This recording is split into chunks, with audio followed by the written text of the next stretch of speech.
নমস্কার।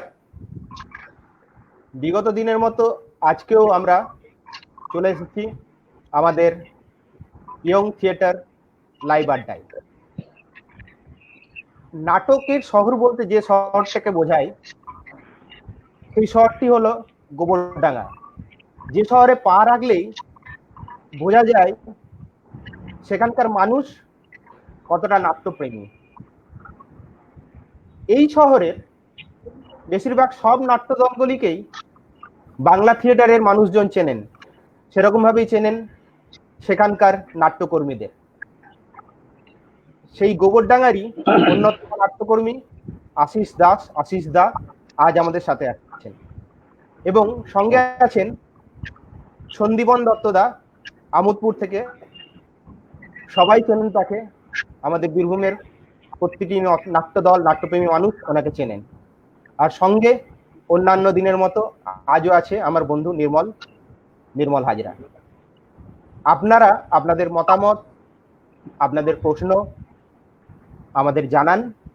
আমরা সেই প্রশ্নগুলি, সেই মতামতগুলি আমাদের এই দুই অতিথিদের কাছে পৌঁছে দেওয়ার চেষ্টা করব। শুরুটা যেমন নির্মল করে সেরকম আজকেও নির্মল শুরু করবে, তারপর আস্তে আস্তে নমস্কার সকলকে। আমরা আমাদের ইয়ং নাট্য সংস্থার তরফে অনেক ধন্যবাদ এবং কৃতজ্ঞতা জানাই। আপনারা প্রথম দিন থেকে যেভাবে আমাদেরকে সহযোগিতা করেছেন তার জন্য আমরা কৃতজ্ঞ।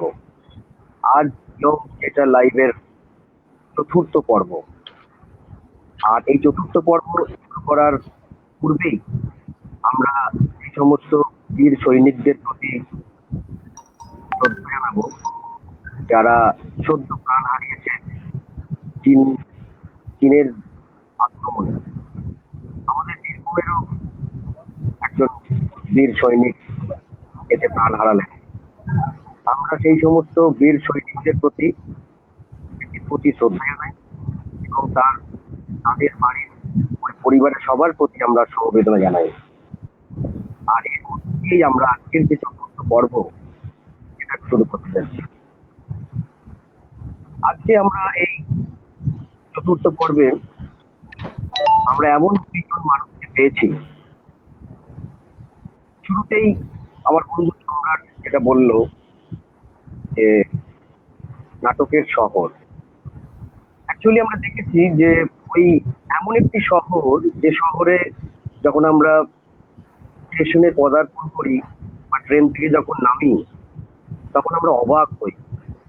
সেখানকার নাট্য দলগুলোর নাটকের পোস্টার, হোর্ডিং সেই স্টেশনে দৃষ্টিত হচ্ছে এবং প্রচুর মানুষ সেগুলো দেখছেন এবং বুঝতে পারছেন যে এখানে নাটক নিয়ে কি উন্মাদনা। সেই গোবরডাঙ্গার নকশার বিশিষ্ট নাট্য ব্যক্তিত্ব, নাট্যকার, নির্দেশক, নাট্য শিক্ষক, নাট্য প্রশিক্ষক আশিস দাস আমাদের সঙ্গে হাজির আছেন। আশিস দা নমস্কার। ইয়ং এর তরফে আরেকবার আমার তরফে নমস্কার। আর একটি ছোট্ট গ্রামের কথা বলবো, ঠিক গ্রাম নয়, আধা শহর বলা যেতে পারে। বীরভূমের সিউড়ি এবং নাগপুরের ঠিক মাঝখানে অবস্থান করে, যাদের একটা আইডেন্টিটি এক সময়ে ছিল সুগার মিল এবং ন্যারো গেজ ট্রেন দিয়ে। আমোদপুর থেকে কাটুয়া পর্যন্ত সরু লাইনের ট্রেন আমরা বলতাম, সরু লাইনের ছোট লাইনের রেলপথ আর সুগার মিল। আজকে এই সময়ে দাঁড়িয়ে দুটোই অতীত, কিন্তু সেখানকার সংস্কৃতির বা নাটকের মাটি এতই উর্বর, সেই সংস্কৃতির ঐতিহ্য বহন করে চলেছে ওখানকার সাংস্কৃতিক দলগুলি, নাটকের দলগুলি। বেশ কয়েকটি নাটকের দল ওখানে কাজ করছে। তার মধ্যে আজকে আমরা আমাদের এই ইয়ং থিয়েটার আড্ডা লাইভে পেয়েছি নাট্যতীর্থ নাট্য দলের কর্ণধার, নির্দেশক, নাট্যকার, ছড়াকার, বাচিক শিল্পী, একাধিক পরিচয়ে তিনি সবার কাছে সমর্থিত হন। এই সন্দীপন দত্ত, আমাদের দাদা সন্দীপন দা আজকে মঞ্চে হাজির আছে। নমস্কার দাদা। সন্দীপন, নমস্কার। নমস্কার নমস্কার নমস্কার নমস্কার আশিস দা। সম্রাট, হ্যাঁ দাদা, আমাদের তরফে প্রথমেই দুজনকে একসাথেই জিজ্ঞাসা করা যে এই যে আমরা একটা কঠিন সময়ের মধ্যে রয়েছি, করোনার আচ্ছাদনে রয়েছি, তারপরে উমফুন বা আমপান যাই বলি না কেন, এরকম একটা যাতে আমাদের লন্ডভন্ড এরকম একটা পরিস্থিতি, তার উপর এই চীনের যে একটা ভারতের প্রতি অন্যরকম মনোভাব এবং আক্রমণ, এই যে একটা পরিস্থিতি, এই টোটালটা মিলে আপনারা এই মুহূর্তে কেমন আছেন? প্রথমে আশিস দা বলুন। না, আসলে নির্মল ইয়াং এর ব্যানারে থিয়েটার করে, আসলে কি থিয়েটার করে, ও আমার পরম আত্মীয়। সন্দীপন আমোদপুরে থিয়েটার করে নাট্যপীঠে, কিন্তু ও আমার আত্মীয়। তো এই আমফানে যখন যে আত্মীয়রা ক্ষতিগ্রস্ত হয়েছেন, সবাইকে হয়তো চিনি না, কিন্তু তারা থিয়েটারের সঙ্গে জড়িয়ে আছে, সেটা বড় বেদনার। এবং সেটা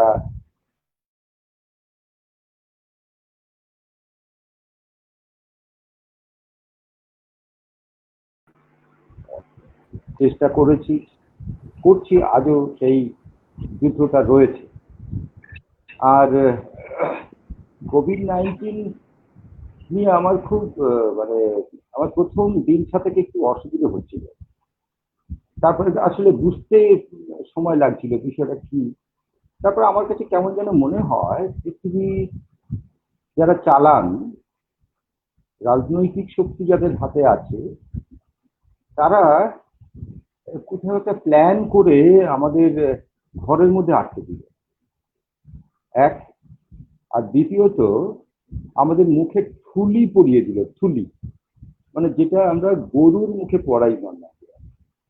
অ্যাকচুয়ালি আমাদের মতো সাধারণ মানুষরা বোধহয় ওই শ্রেণীরই প্রাণী, সেরকমটাই রাষ্ট্র মনে করে। সেরকম একটা পরিয়ে দেওয়া হলো এবং ঘরে বন্দি করে দেওয়া হলো। আসলে এগুলো সবই ক্ষমতায়নের বিষয় বলে আমার মনে হয়, যতটুকু আমি বুঝেছি আমার বোধকে। তো সেটা চলছে এখন। কিন্তু তারপরে যখন আমি এটা বুঝতে পারলাম, আমার কাছে যখন এরকম একটা চেহারা এসে দাঁড়ালো, তখন আমার মনে হলো এইটা এইটা বরং একটা পজ পাওয়া গেছে। এই সময়টায় নিজেকে বিশ্লেষণ করবার সময়, নিজেকে তৈরি করবার সময়। আসলে কি সারা পৃথিবীতেই কিন্তু এর আগে প্লেগ হয়েছে, মহামারী হয়েছে, যুদ্ধ হয়েছে, একাধিক যুদ্ধ হয়েছে। সব সময়ই কিন্তু সেগুলো বা বিজ্ঞানের নব যে আবিষ্কার এসছে, সবটাই কিন্তু শিল্প সাহিত্যে তার একটা প্রত্যক্ষ প্রভাব সারা পৃথিবীতে বরাবরই পড়েছে। সেইটা আমার মনে হচ্ছে কোথাও আমরা একটা স্ট্যাটিক একঘেয়ে বোরিং একই রকমের থিয়েটারের কাজ করছিলাম। সেইটাতে বোধহয় আমাদের কোথাও মাথায় একটা হাতুড়ি দিয়ে টক্কা দিয়ে বলা হলো যে তুমি ওই কমফোর্ট জোনে ওই যেভাবে করেছো, গড্ডালিকা ব্রিটিশদের ছেড়ে যাওয়া পুরোনো জামা ধোলাই করে গায়ে করে নিয়েছো, সেটা এবার ছাড়ো, এবার নিজের মতো করে কিছু ভাবো, নিজের ভূমিতে যেটা আছে, নিজের মাটিতে যে সম্পদ আছে, সেই সম্পদের কথা ভাবতে শুরু করো বলে আমার মনে হচ্ছে। তারপর থেকে আমি ভাবনাগুলো ওই রকম ভাবে ভাবতে শুরু করি, যার জন্য এখন কিন্তু আমি প্রচন্ড ব্যস্ত, ভীষণ ব্যস্ত আছি, বেশ এনজয় করছি। আর আমাদের এই নিজের সঙ্গে নিজে কথা বলার যে সময়, সেটা তো আমরা যখন কার্যক্ষেত্রে ঢুকে যাই সেটা খুব কম স্পেস পাই, আমরা কম সুযোগ পাই। বরং এইটা নিজের সঙ্গে নিজে কথা বলা, এই সুযোগটা আমরা পেয়ে গেছি। এটা আমার কাছে খুব ইন্টারেস্টিং এবং এটা আমি খুব এনজয় করছি আর কি। কিন্তু যত তাড়াতাড়ি এটাকে এইবার মনে হচ্ছে যে এইবার তো পাশে নামা দরকার আর কি, সেই সময়টাও আবার ইতিমধ্যে এসে গেছে। সত্যি তাই তো, নিজের সঙ্গে নিজে কথা বলার তো আমরা সময় পাই না। আমরা তো আগের সময়টাতে ছুটে যাচ্ছি কর্মব্যস্ততা, সেই জায়গাতে কোথাও যেন এই লকডাউনের সময়টাতে যেন নিজেকে অনেক বেশি চিনলাম, নিজেকে অনুভব করতে শিখলাম, নিজের বাড়িটাকে পেলাম, নিজের। আমি যেমন প্রত্যেকদিন সন্ধ্যাবেলা পাড়াটাকে একটু হাঁটতে যেতাম, সেই নিজের বাড়ির লোক প্রতিবেশীর সঙ্গে কখনো সেইভাবে সময় নিয়ে কথা বলার সুযোগই হয়নি। হ্যাঁ ঠিক। এটা খুব ইম্পর্টেন্ট বলে মনে হয়েছে, কারণ থিয়েটার একটা অত্যন্ত সামাজিক ক্রিয়া, সব মানুষগুলো নিয়ে চারপাশটা নিয়েই থিয়েটার। এটা আমি খুব এনজয় করি। সন্দীপন দা বলো, কেমন করে কাটান? প্রথমেই আমি তোমার কথা সূত্র ধরেই বলি, আমি স্যালুট জানাই এবং পাশাপাশি শ্রদ্ধা প্রদর্শনও করছি যারা আমাদের আজকে ভারতবর্ষের যেসব সৈনিকরা মারা গেলেন, আজকে শহীদ হলেন, তাদেরকে আমাদের বীরভূম জেলার নাট্য দলের নাট্যকর্মীদের তরফ থেকে বা আমোদপুরের আমাদের নাট্যতীর্থর তরফ থেকে আন্তরিক শ্রদ্ধা জানাচ্ছি, সম্মান প্রদর্শন করছি, এটা আমাদের তরফ থেকে। আর এর পরে যে কথাটা, সেটা আমি আশিসদার সঙ্গে একমত। খুব ভালো কথা আশিসদা বলেছেন, যে নিজের সঙ্গে কথা বলা, নিজেকে নতুন করে জানা, এটা তো একটা মারাত্মক দিক। মানে আমার মনে পড়ছে যে আচ্ছা, আমার কথা কি শোনা যাচ্ছে? হ্যালো? হ্যাঁ শোনা যাচ্ছে, হ্যালো? হ্যাঁ শোনা যাচ্ছে। আচ্ছা, শুনতে পাওয়া যাচ্ছে তো? আসলে বুঝতে পারছি না কি হচ্ছে। একদম একদম একদম। আশিসদার সঙ্গে আমিও একমত।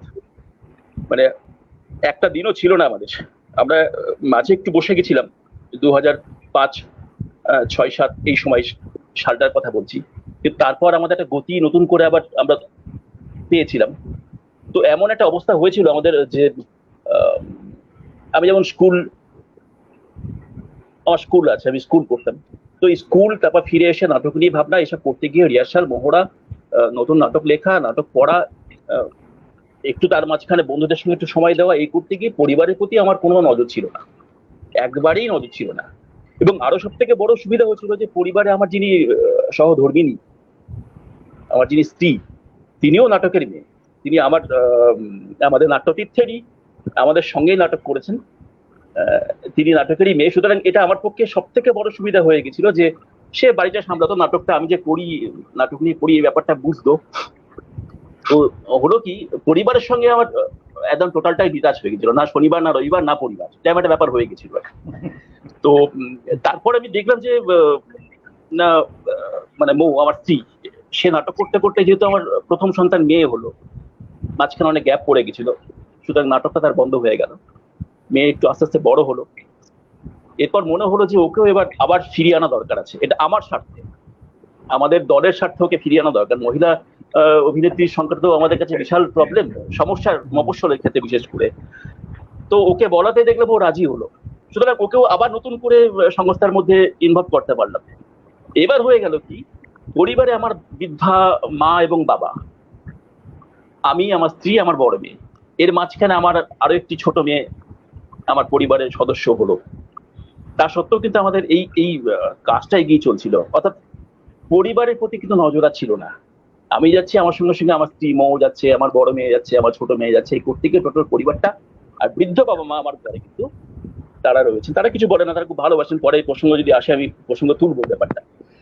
তো হচ্ছিল কি, তাদের পড়াশোনা, খাওয়া দাওয়া, রান্না বান্না, অন্যান্য কোনো কিছু, অন্যান্য আত্মীয় স্বজন, পরিবার এগুলো খুব একটা বেশি সময় দিতে পারছিলাম না।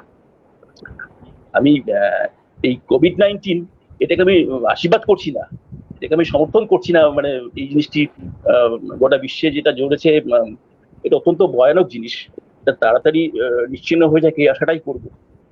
কিন্তু তবুও মনে হচ্ছে 3-4 মাসে, এই 3 মাসে একটা বন্ধন পেয়েছি, একটা নতুন করে পরিবারের প্রতি, এই যে সবসময় ঘরের মধ্যে থাকা লকডাউন পিরিয়ডে একই মুখ বারবার দেখতে দেখতে, যেমন অনেক ক্ষেত্রে অনেকে বলে, আমি নিজেও অনেক 4 লাইনের ছবি, ছড়া বা কবিতা লিখেছি, কিন্তু এখন মনে হচ্ছে যে এটা প্রয়োজন ছিল। অর্থাৎ এই লকডাউনটার প্রয়োজন আছে, পরিবারের সঙ্গে বন্ধনের প্রয়োজন আছে, নিজেকে জানার, আশিসদার সঙ্গে একমত, নিজেকে জানা, নিজের সঙ্গে কথা বলার প্রয়োজন আছে, নিজেকে নতুন করে গড়ে তোলার জন্য এটা প্রয়োজন ছিল বলে মনে হচ্ছে। এরপরেও বলবো যে খুব দ্রুত যেন কোভিড-19 করোনা আমাদের থেকে মুক্তি দেয়, আমাদের কাছ থেকে সরে যায়। বহু মানুষ, গোটা বিশ্ব অসহায় অবস্থার মধ্যে রয়েছে, কেউ না খেতে পেয়ে বসে আছেন, কেউ কোথাও বেরোতে পারছেন না। নতুন করে আবার প্রাণচঞ্চল পৃথিবী, আবার প্রাণচঞ্চল মানুষ, আবার এই পরিবেশ, এবং আমরা যারা নাট্যকর্মী এবং আমরা যারা অন্যান্য কর্মের সঙ্গে জড়িয়ে তারা ঠিক তাদের কর্মক্ষেত্রে আবার নতুন করে সতেজতার সঙ্গে ফিরে আসুক, এই আবেদন, এই আশাটা রাখবো আর কি। আমার এই মুহূর্তে এটা মনে হচ্ছে। দুজনের সঙ্গে কথা বলে এটা বোঝা গেল বা আমরা দেখতেও পাচ্ছি যে এই লকডাউনের সময় কিন্তু প্রচুর সৃষ্টি হয়েছে। মানে আমরা ফেসবুকে দেখছিলাম যে যারা কোনোদিন কবিতা লেখেন না, যারা কোনোদিন গল্প লেখেন না, বা যারা কোনোদিন কবিতা পাঠ করেন না, তারা পর্যন্ত কিন্তু এই লকডাউনের ঠিক ঠিক ঠিক এই ব্যাপারগুলো হয়েছে। সেদিক থেকে কিছুটা হলো আছে। অনেক অনেক অনেক নতুন নতুন নতুন কবি জন্ম দিয়েছেন। জন্মদিন। ঠিক আছে, তো কমেন্ট গুলো নিয়ে নিই প্রথমে। কমেন্ট করুন। হ্যাঁ, কমেন্ট করে নিই। অপূর্ব কুমার দাস, অপূর্বদা আছেন আজকেও। শুভ সন্ধ্যা অপূর্বদা, আপনি প্রত্যেকদিন থাকছেন, আমাদের খুব ভালো লাগছে। মুকুল দা আছেন, মুকুল সিদ্দিকী দা, আপনাকেও ধন্যবাদ দাদা। আশিস দা আর সন্দীপন দা দুজনকে অভিনন্দন জানিয়েছেন। প্রদীপ কবিরাজ দা আছেন, সকলকে ভালোবাসা জানিয়েছেন। বিপ্লব দা, মানে আমাদের বক্রেশ্বরে বিপ্লব দা আছেন, আপনাকেও ধন্যবাদ। অনিন্দ আছে, অনিন্দ শুভ সন্ধ্যা, প্রত্যেক দিনের মতো আজকে থাকার জন্য তোমাকে ধন্যবাদ। অনিন্দ কমেন্ট করো। হ্যাঁ হ্যাঁ, অনিন্দ কমেন্ট করো। অনিন্দ একটা অভিযোগ আছে যে অনিন্দর নাকি প্রশ্ন উত্তর দেওয়া হয় না। তো সেটার ব্যাপারে সম্রাট না না, অনিন্দের প্রশ্ন এলে আমি সঙ্গে সঙ্গে এটা আপনাদের কাছে পাঠিয়ে পৌঁছে দেবো। আজকে অন্তত অনিন্দের প্রশ্নটা দিও। হ্যাঁ, অনিন্দ হচ্ছে আমাদের সাইথিয়ার অনিন্দ, এমপি থিয়েটার ওয়ালা। আচ্ছা, আমরা একটু এগিয়ে যাই।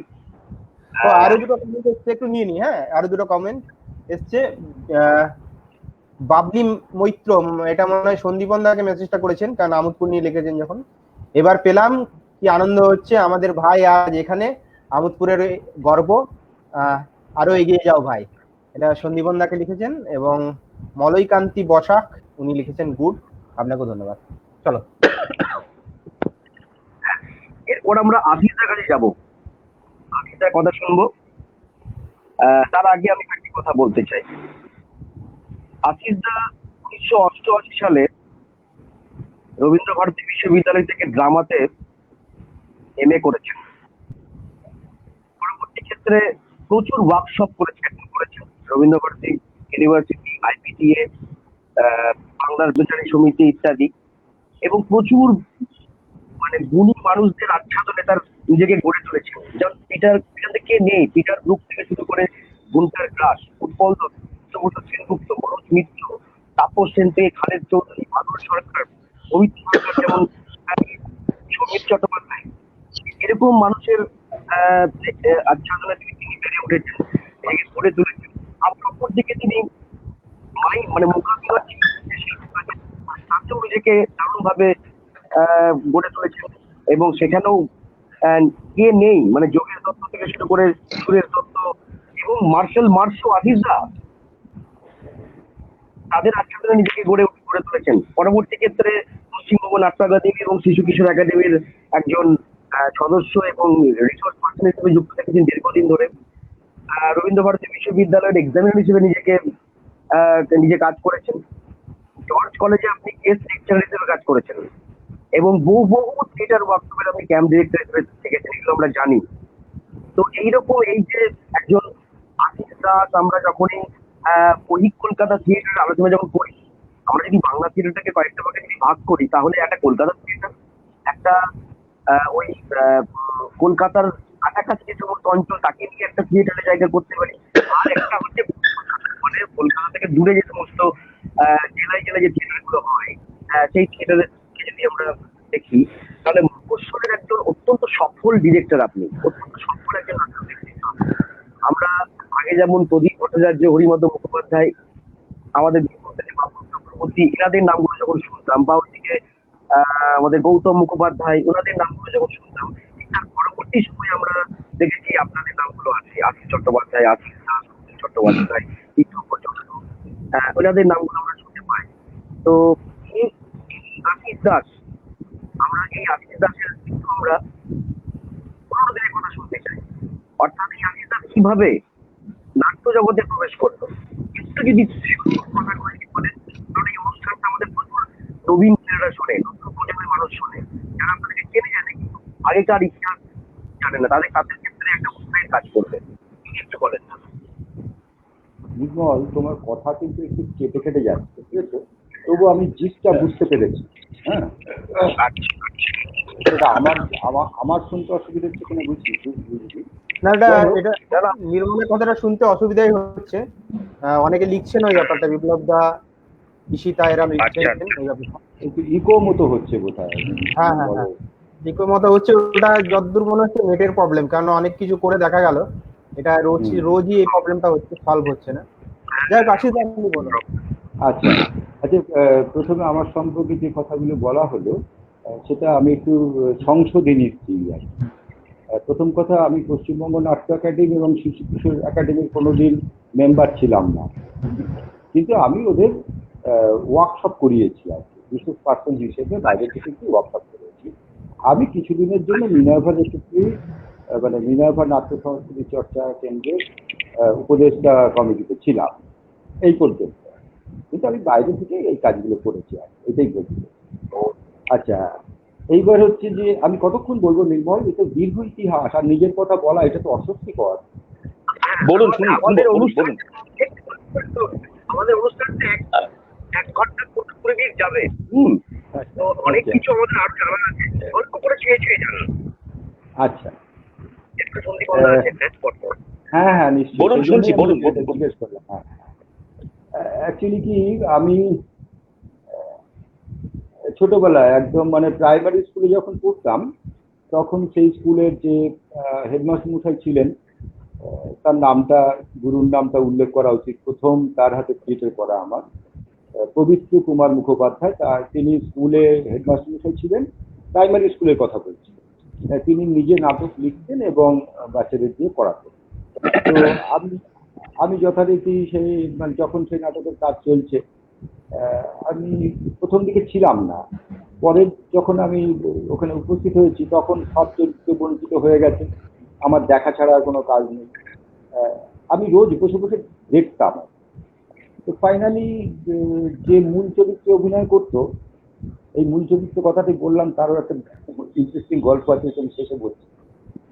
সেই ছেলেটি হঠাৎ করে অফ হয়ে গেছে। অফ হয়ে যাওয়ার জন্য তখন আমাকে মাস্টারমশাই বললেন যে তুমি করবে? হ্যাঁ করবো। তো যাই হোক, আমি সেই নাটকটির নাম ছিল কাজীর বিচার। তো সেই নাটকে আমি কাজীর চরিত্রে অভিনয় করেছিলাম। কিন্তু ইন্টারেস্টিং, সে কাজীর বিচারের নাম নাটকটার, কিন্তু বিচারকের খুব একটা কথা ছিল না, বিচারক তো কম কথা বলে, প্রথম এবং সেটা একদম তাই। এবং সেটা খুব ইন্টারেস্টিং যে তারপরে আমি একটা সময় ককেশিয়ান চক সার্কেল করেছিলাম, তাতে আমি আজতাক করতাম আর কি। সেটা রুদ্রবাবুর আমার মাস্টারমশাই, তার অনুবাদ থেকে খড়িগন্ডি নামেই সেটাই করতাম। সেটাতেও আমি কাজী চরিত্রে অভিনয় করেছিলাম। তারপরে এখন দলের কাজী হয়ে গেছি আর কি। কাজী আমার পেছনে আর ছাড়লো না। তো অ্যাকচুয়ালি আমি ছোটবেলায়, একদম ছোটবেলায় আমাদের এখানে একদম বাড়ির সামনে রামযাত্রা হতো। রামযাত্রা হওয়া মানে সেটা তো 15 দিন 1 মাস ধরে হতো, এবং আমাদের এখান থেকে বাড়ি থেকে 2 কিলোমিটার 3 কিলোমিটার দূরে ইছাপুর ঝোলখোলা বলে একটি জায়গা আছে। সেখানে প্রতি বছর ওই দোলের সময় 7 দিন ধরে যাত্রা হতো। এবং শুধু তাই না, আমি ছোটবেলায় দেখেছি আমাদের যে গোবরডাঙ্গার জমিদার বাড়ি ছিল, মেজ সেজে তরফে এখানে থিয়েটার হতো। যাত্রাই হোক বলুন, থিয়েটারই বলুন, ওই রকম একটা মিলিমিশি কিছু একটা হতো। সেটাতে আমার কাকা অভিনয় করতেন। কাকা অভিনয় করতেন মায়ের সঙ্গে, সেই জন্য যেতাম, কাকা করতে যেতেই হবে। এবং সেই ওইগুলো আসলে যদি না দেখতাম তাহলে আমি আজকে থিয়েটারে আসতাম কিনা জানি না। এবং যখন আমরা মাধ্যমিক পরীক্ষা দিয়েছি যে বছর 80 সালে, তারপরে পরেই স্কুলেও আমি খানিকটা কাজের মতোই ছিলাম আর কি, ওই সাংস্কৃতিক কার্যক্রমের মধ্যে থাকতাম। যে কারণে আমার স্কুলের সবাইকে জানা ছিল যে কে ভালো আবৃত্তি করে, কে ভালো বাঁশি বাজায়, কে ভালো গান গায়, কে ভালো সংগঠক, তার সঙ্গে পাবলিক রিলেশন খুব ভালো। এইগুলো মাথায় নিয়ে আমি ওই তখন সেই ছেলেদের সকলকে বলি যে আমরা তো স্কুল পার হয়ে যাচ্ছে, তা আমরা যদি একটা সবাই মিলে বসে একটা সিরিয়াসলি, আমাদের স্কুলে কিন্তু প্রতি বছর থিয়েটার হতো, স্কুলে ক্লাসে নাটক হতো, প্রতিটা ক্লাসেই নাটক হতো।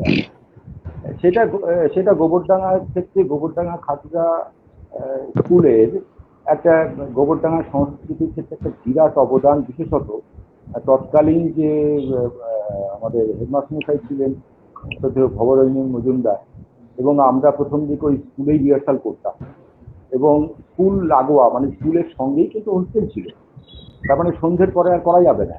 কিন্তু যদি কোনোদিন এমন হতো যে সেই দিনটা খুব রিহার্সালটা খুব গুরুত্বপূর্ণ, স্যারকে কি আমরা অনুরোধ করতাম, স্যার বলতেন ঠিক আছে তাহলে আমি যে 2 ঘন্টা লাগে সেই 2 ঘন্টা আমি নিজে থেকে যাব। তারপরে উনি এখান থেকে প্রায় 12 কিলোমিটার সাইকেল করে উনি বাড়ি পৌঁছতেন। মানে এই যে সাংঘাতিক যে সাহায্য সহযোগিতাগুলো করা, এইটা না আমাদের বেড়ে উঠতে উৎসাহ দিয়েছে আমাদের সাংঘাতিকভাবে, যে বড়দের প্রশ্রয়গুলো, এইটা খুব সাংঘাতিক। এবং তারপরে যখন দল করলাম, প্রথম থেকেই ভাবনা ছিল থিয়েটারকে আমি একটা ইনস্টিটিউশন বলে বিশ্বাস করি, সংগঠনটা অত্যন্ত মজবুত হওয়া দরকার।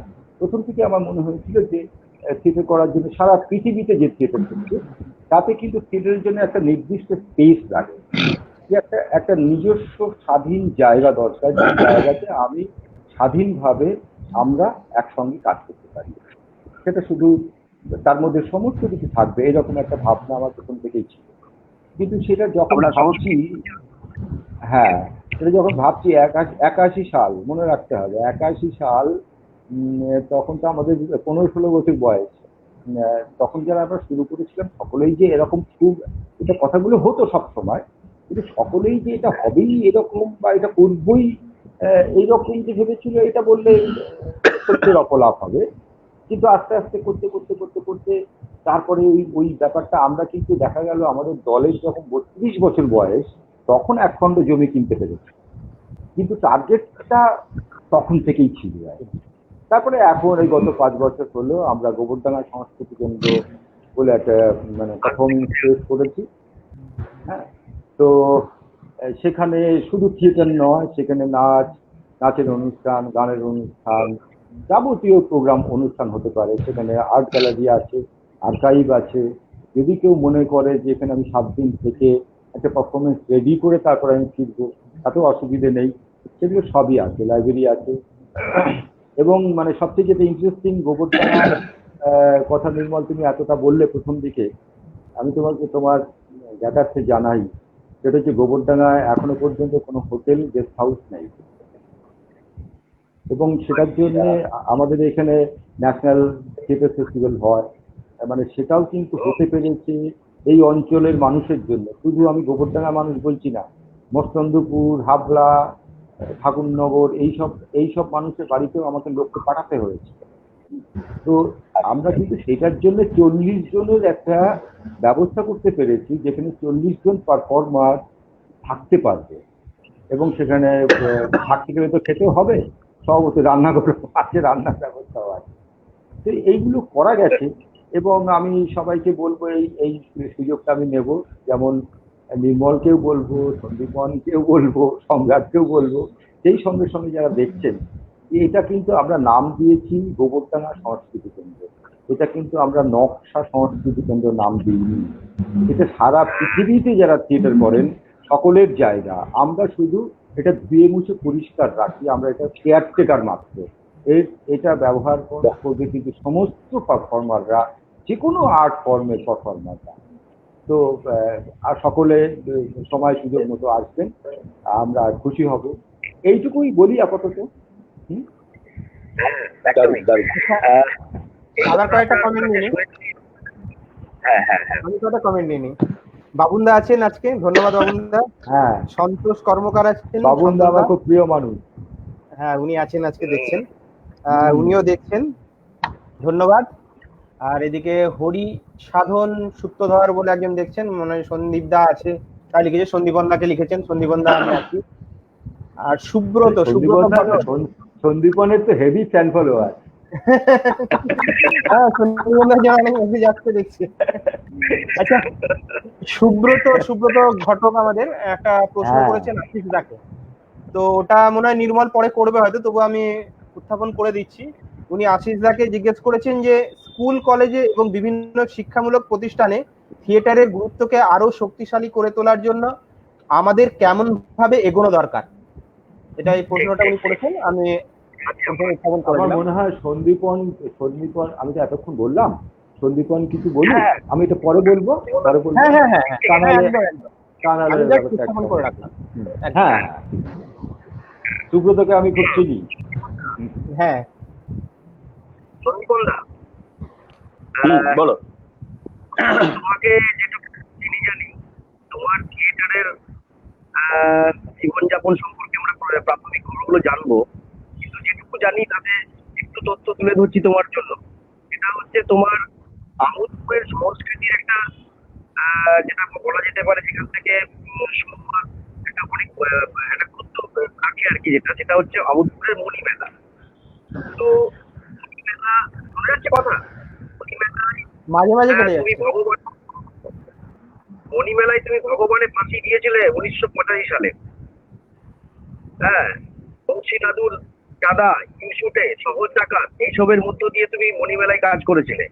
পরবর্তী ক্ষেত্রে তুমি নাট্যকীর্তির 1994 সালে নাটকে চলে আসো এবং সেখানে বিভিন্ন নাটকে অংশগ্রহণ করো, যেমন কবর, হারানো সুর, অনিকেত, অক্টোপাস লিমিটেড, ভূমিকাহীন বাঘাবাই, খেলাঘর, সুর, এই সমস্ত নাটকগুলো তুমি অংশগ্রহণ করো এবং নাট্যতীর্থকে দারুণ ভাবে ধরে রাখো।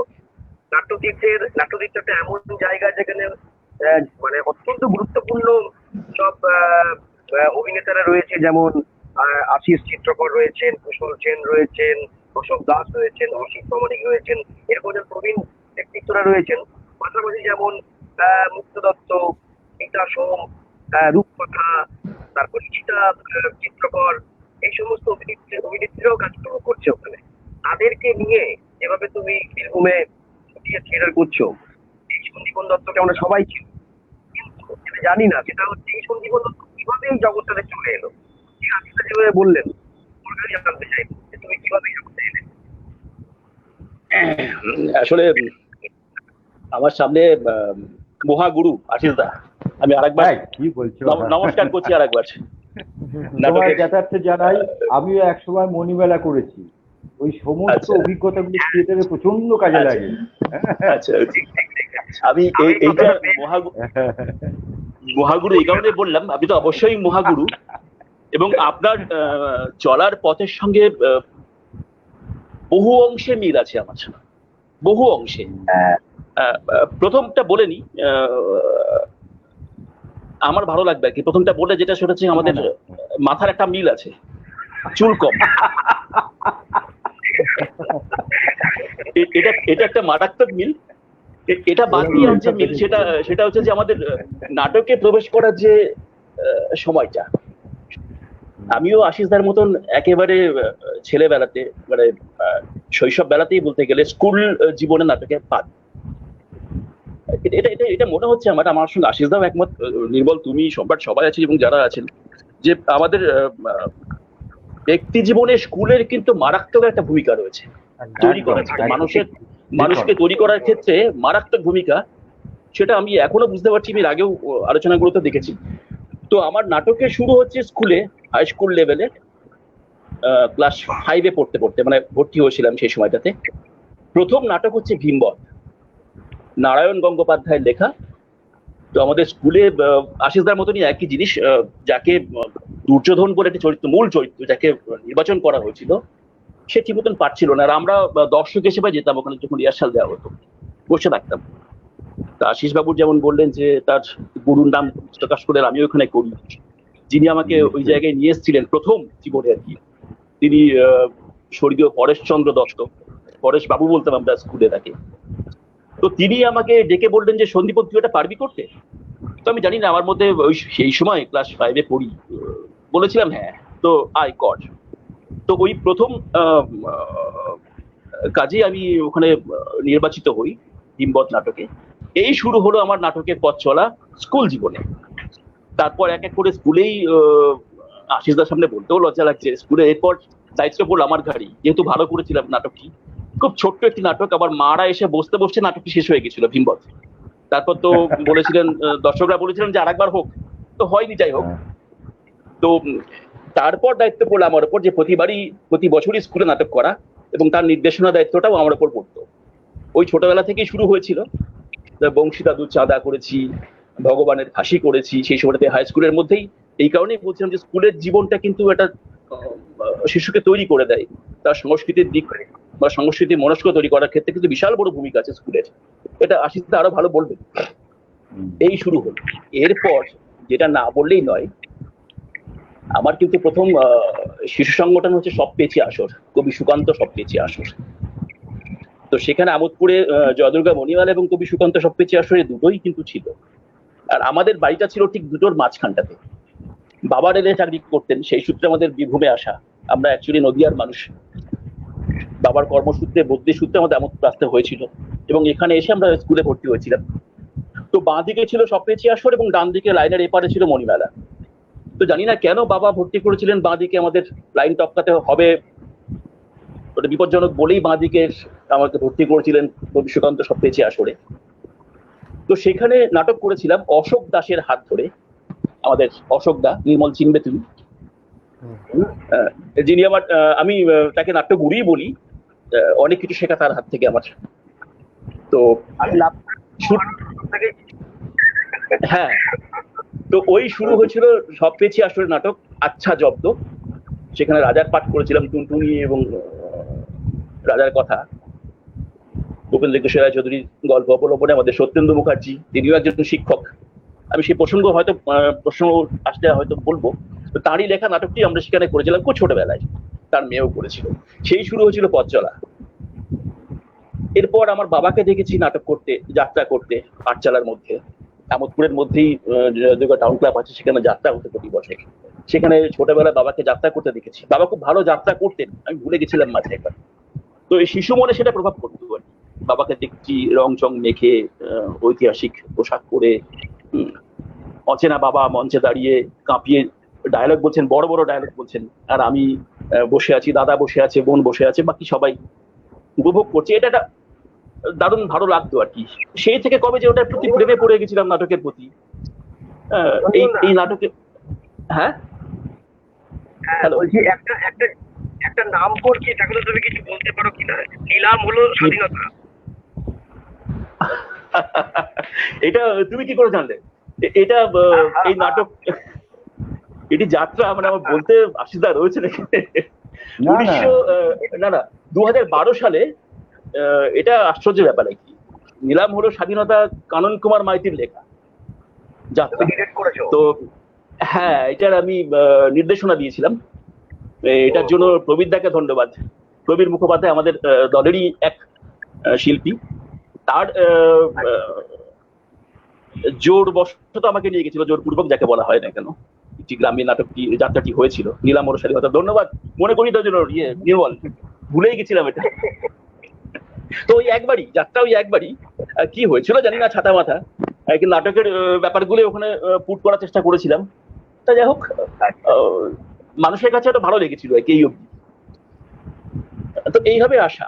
এরপর তার অনেক পথ অতিক্রম করেছি। মাঝখানে একটু বলে নিই আমি, 95 সালে শালকিয়াতে 1995 শালকিয়াতে আমাদের একটা 15 দিনের একটা ওয়ার্কশপ হয়েছিল। এবং আমার জীবনের সেরা প্রাপ্তি বলতে গেলে সেখানে অরুণ মুখোপাধ্যায় চেতন আছে, হ্যাঁ, রুদ্রপ্রসাদ সেনগুপ্ত, যোগেশ দত্ত, অশোক মুখোপাধ্যায়, তাপস সেন, এরকম মানুষদের নিয়ে আমাদের একটা ওয়ার্কশপ হয়েছিল 15 দিনের। তো এটা জীবনের সব থেকে বড় প্রাপ্তি। এবং আমার এই প্রসঙ্গে যেটা মনে হচ্ছে যে আমাকে অরুণ মুখোপাধ্যায় বলেছিলেন চেতনার যে সন্দীপন, তুই যদি কোনোদিন কলকাতায় আসিস, উনি তুই তোকারি করেন খুব, যখন মিশে যান তখন তুই তোকারি চলে আসে। আর তখন খুব ছোট সেই সময়টাতে। তো যদি কোনোদিন কলকাতায় আসিস, কলকাতা থাকার যদি জায়গা থাকে তোর, নাটক করার তোর যা ইয়ে দেখেছি, এটা উনি বলেছিলেন সেই সময়। আমি এখন বলছি, এটা সবাইকে শেয়ার করি না। তো তুই আমার কাছে আসিস, আমাকে ফোন করিস, একটা ফোন নাম্বার আমাকে দিয়েছিলেন। তো সৌভাগ্যবশত পরের বছর 96 সালে আমি কলকাতা খিলিপুর ডকে কাজে যোগ দিই। তো সেই সময় মনে পড়েছিল অরুণবাবুর কথা। আমি ওনাকে ফোন করেছিলাম বেশ কিছুদিন যাওয়ার পর। আমি তখন থাকতাম চিংড়িঘাটা। চিংড়িঘাটা থেকে খিদিরপুর সকাল 9টার সময় আমার ঢুকতে হতো খিদিরপুর ড্রকে, এবং 5টায় বেরোতাম ওখান থেকে, ফিরে আসতে হতো। চিংড়িঘাটায় অনেকটা ডিস্টেন্স ছিল সেই সময়, আমি 96-এর কথা বলছি, কলকাতা। আমার মাসির বাড়ি বেলেঘাটা, বড় মাসির বাড়ি কলেজ স্ট্রিট, আমার স্ট্রিটে ক্রসিং, বোনের বাড়ি যাদবপুর। কিন্তু আমি থেকেছি চিংড়িঘাটায় বাড়ি ভাড়া নিয়ে, আরো সব অন্যান্য সবার সঙ্গে। তো ওনাকে ফোন করেছিলাম অরুণবাবুকে, বলেছে তুই চলে আয়। তো আমার মনে পড়ে, ওটাও আমার জীবনের সেরা প্রাপ্তি, সাকিবারে মানে এসএন ব্যানার্জি রোডের উপরে, সাকিবারের উপরে চেতনার রিহার্সাল রুম, মহড়া কক্ষ। তো সেখানেও এক বিশাল বড় শিক্ষা হয়েছিল আমার। আমরা মহড়া গ্রাম বাংলায় মফস্বলে বলতে গেলে বা একটু আধা শহর বলতে গেলে মহড়াকে সেরকম ভাবে গুরুত্ব দিতাম না। আমাদের সময় এটা ওটা আসছি যাচ্ছি, অ্যাটাক করবো, এরকম একটা ব্যাপার ছিল। কিন্তু এই যে কত গুরুত্বপূর্ণ জিনিস, মহড়া কক্ষর যে কত পবিত্র জায়গা, এটা কিন্তু চেতনা থেকে আমার বোধোদয় হয়েছিল, বুঝতে পেরেছিলাম। আমার একবার দেরি হয়েছিল ঢুকতে, অফিস থেকে ফিরে, বাসের ব্যাপার তো, ঢুকতে দেরি হয়েছিল। তো আমি দেখেছিলাম দরজা বন্ধ, খোলা হয়নি আমার জন্য দরজা। তো সেই সময় লালদার আশিসদা জানবেন বোধহয়, গন্তব্য নাটকটি চলছে, মহড়া চলছে, গন্তব্য, নরমান বেথুনকে নিয়ে লেখা গন্তব্য নাটকটি, বিশাল বড় হলঘর সাকিবারের উপরে। সেখানে নীলও আছে, সুজন মুখোপাধ্যায়, প্রায় সমবয়স্ক আমরা। আমাদের সেই সময়টাতে তুই করে, এখন সুজন হয়তো আর বুঝতে পারবে না, কেন বহু বছর কেটে গেছে, বহু অতিক্রম হয়ে গেছে, আমি আর কলকাতার দিকে নাটক নিয়ে যাইনি। তো এইগুলো আমার নাটকের কিন্তু আসার পক্ষে, নাটকে কাজ করার পক্ষে আমাকে প্রেরণা দিয়েছে, আমাকে এগিয়ে যাওয়ার পথে। তারপর তো আপনারা রয়েছেন, নির্ভর রয়েছে, এবং বীরভূমের আরো মানুষ রয়েছে, বাবুনদা রয়েছেন, মুকুলদা রয়েছেন, সুবিনয় দা রয়েছেন, অতুলদা রয়েছে আমার আমোদপুরে। আমাদের এই মানুষগুলো যারা রয়েছেন এখানে, উজ্জ্বল হক, স্বপন রায়, বীরভূমের, তো এদের সংস্পর্শে আসা বা উত্তম চট্টোপাধ্যায়, উত্তম দা, তো এদের সংস্পর্শে আসার পর আমার একদম মানে বীরভূম জেলা কেন, সারা বাংলার বলতে গেলে মানে গুরুত্বপূর্ণ, মানে বিরল শ্রেণীর মানুষ এরা। অতনুদা, উত্তম দা, উজ্জ্বল দা, স্বপন দা, বাবুন দা, কার নাম করবো, সব দিকপাল একা করে। আমাদের কাছে আমরা শিখি এনাদের কাছে, আমরা দেখি এনাদের দেখে আমাদের এটা হয়। তো এইভাবে আসা, এইভাবে প্রেম, এইভাবে জড়িয়ে যাওয়া, এইভাবে সংস্থাকে, নাট্যতীর্থ এখন আমাদের বলতে গেলে একেবারে ভিতরে ঢুকে গেছে, রক্তের সঙ্গে মিশে আছে আমাদের নাট্যতীর্থ। গল্প যদি সুযোগ আসে, আমি নাট্যতীর্থ গল্প বলবো, কথা বলবো। আমাদের যারা জড়িয়ে আছেন, শুধু আমি না, আমরা সবাই জড়িয়ে আছি, আমরা এখানে। তো এই হচ্ছে গল্প, বাকিটা এবার আশিস দার কাছে শুনি। সন্দীপন দা, উজ্জ্বলদা দেখছেন আজকে, উজ্জ্বলদা দেখছেন, উজ্জ্বলদা ধন্যবাদ। মলয়দা দেখছেন, মলয়দাকেও ধন্যবাদ।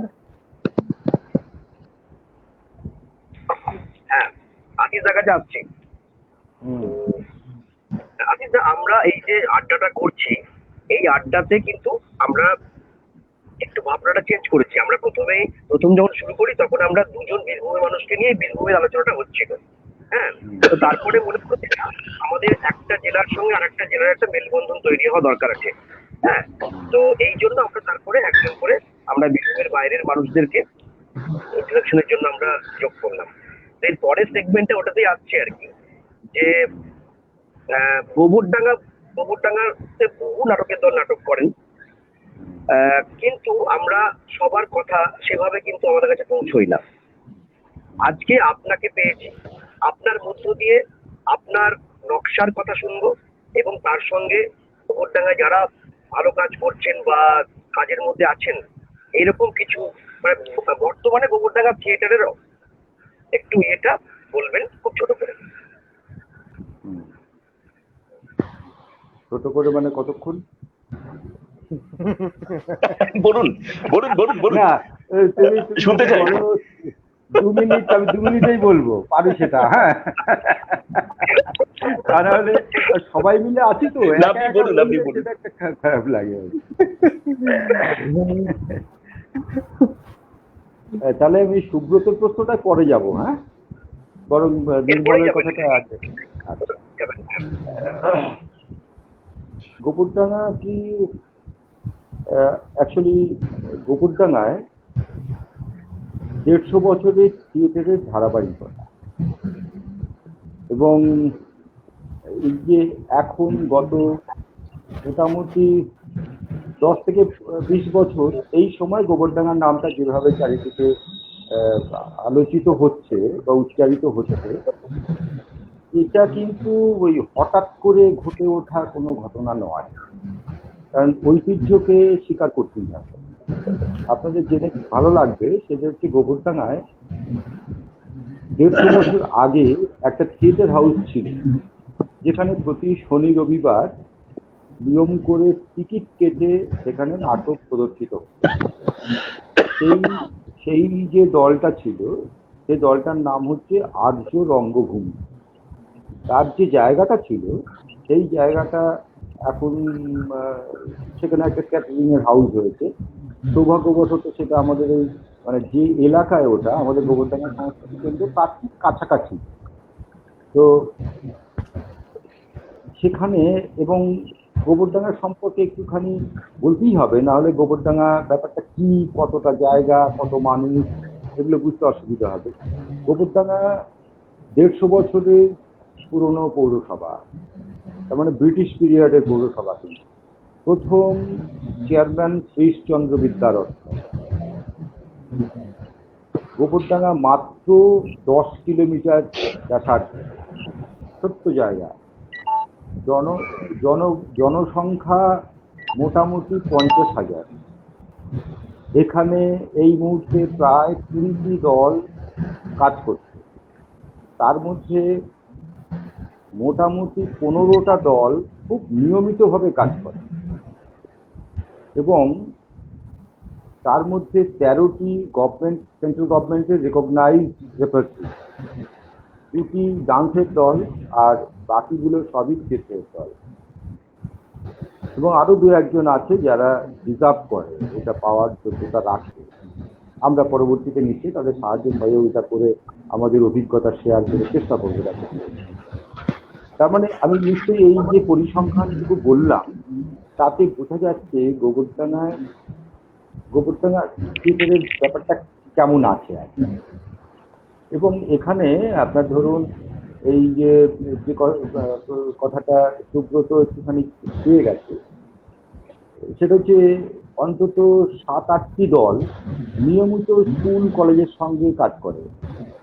এবং ধরুন আমাদেরই এখানে কিন্তু একটা ওই শিক্ষাক্রম আছে, সেখানে কিন্তু পয়সা দিয়ে থিয়েটার শিখতে আসতে হয়। 5+ বয়স হলে তাদেরকে আমরা ভর্তি নিই, এবং সেটা ইন্টারভিউ করেই নিতে হয়। মানে আমরা 20 জন করে নিই, 3টে ব্যাচ, 3-20 60 জন। তার সঙ্গে কিন্তু অনেক গার্জিয়ানরা আসছে। একজন গার্জিয়ানের সঙ্গে তার পাশের বাড়ির এক ভদ্রমহিলা একদিন চলে এলেন। এই করে করে কিন্তু থিয়েটারের ব্যাপ্তিটা বাড়ছে আস্তে আস্তে। এবং অন্যান্য অনেক দল এবং আমরাও স্কুলে গিয়ে ওয়ার্কশপের কাজ করি। এবং আপনাদের শুনে ভালো লাগবে, এটা কিন্তু আমরা প্রথম ওয়ার্কশপ চালু করি 1984 সালে। দলের তখন মাত্র 3 বছর বয়স। আর এখন সরকার বলছে স্কুলে নাকি ওয়ার্কশপ করতেই হবে। তা আমরা কবে ভেবে ফেলেছি সেটা, আর এখন সরকার সেটাকে ম্যান্ডেটরি করছে যে স্কুলে গিয়ে তোমাকে একটা কাজ করতেই হবে। তো আসলে শিল্পীদের ভাবনাটা তো কোনোদিনই মানে যারা রাষ্ট্র চালায়, যারা দেশ চালায়, তারা তো ওইভাবে গ্রহণ করেন না। ভেতরে ভেতরে করেন, কিন্তু বাইরে প্রকাশ করা যাবে না, প্রকাশ করলেই মুশকিল আছে। তাদের গুরুত্ব কোথায় পেয়ে গেল। সবসময় শিল্পের লোকদের, শিল্প সংস্কৃতির লোকদের ওই মানে দেখে রাখার একটা কারণ। এটা আমার তেমন যেন মনে হয় এটার মধ্যে একটা জোর আছে। আমরা তো অনেক সময় বলি না যে থিয়েটারের মানুষদেরকে পাত্তা দিচ্ছে না, অমুক করছে না, তমুক করছে না। আসলে তা নয়, বেশি পাত্তা দেয়। ওই জন্য ওরা একটা ইগনোর করার চেষ্টা করে, আমাদেরকে ভয় পায়।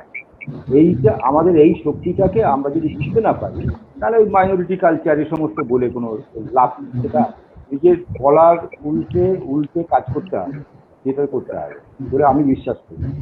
ডাকতে করতে হবে। আর এবার ধরুন এখানে যে এই কাজটা চলছে, যে সেটা কিন্তু অধিকাংশ দলই করছে। আর স্কুল লেভেলে ধরুন আমরা কি হয়, একটা অর্থকরী বিষয় তো থাকে। আমরা যেমন প্রথম প্রথম যখন করতাম তখন ভাবতাম সারা বছর ধরে যা শো করছি সেটা একটা পয়সা তার মধ্যে একটা ফান্ড করে ঠিক আছে আমরা এটা তাহলে আমরা এবছরে 5টা স্কুলে কাজ করা। আমরা প্রথম প্রথম কিন্তু স্কুলে গিয়ে যখন অ্যাপ্রোচ করেছি যে কিছু ছেলে মেয়ে দিন আমরা থিয়েটারের কাজ করতে পারি, একটু খেলাধুলোই করবো ওদের সঙ্গে, মাস্টারমশাইরা দিদিমণিরা রাজি হন, বলছে না না ও তো সিলেবাসে নেই, ও সিলেবাসের প্রবল চাপ, এগুলো সরকার চায় না, তারপরে পরিচালন সমিতি চায় না, ইত্যাদি ইত্যাদি অনেক কথা। তখন আমরা বললাম ঠিক আছে আপনি এক কাজ করুন, আপনি স্কুলের সবচেয়ে বাঁদর ছেলে যে কজন আছে এরকম দেখে আমাকে 20 জনকে দিন, সবচেয়ে দুস্থ যার মনে হয় আপনার যে যাকে দিয়ে কিছু হবে না সেরকম 20টি বাচ্চা, এবং যে গাছে উঠতে পারে, যে ছাদ থেকে লাফ দিতে পারে, যা কিছু করতে পারে, দুষ্টুমি করে, বদমাইশি করে, সেরকম ছেলে দিবি। তারপরে যখন ওদের 5 দিনে আমাদের একটা 5 দিনের ওইভাবে কাজ করি আমরা স্কুলে, সেটা যখন কাজটা হচ্ছে শেষ দিন যখন একটা ডেমনস্ট্রেশন হয় সেই কাহিনী কিন্তু ওদের থেকেই উঠে আসে। তার কারণ ধরুন আমি কোন স্কুলে যাব, সেই স্কুলের পরিবেশ, সেই স্কুলের বাচ্চারা, ধরুন বারাসাতের যে স্কুলগুলো সব স্কুলে কিন্তু এক নয়। সত্যভারতী বিদ্যাপীঠে যা অন্য একটা ইংলিশ মিডিয়াম স্কুলে কিন্তু তা নয়, একদমই মানে আলাদা, তাদের জীবন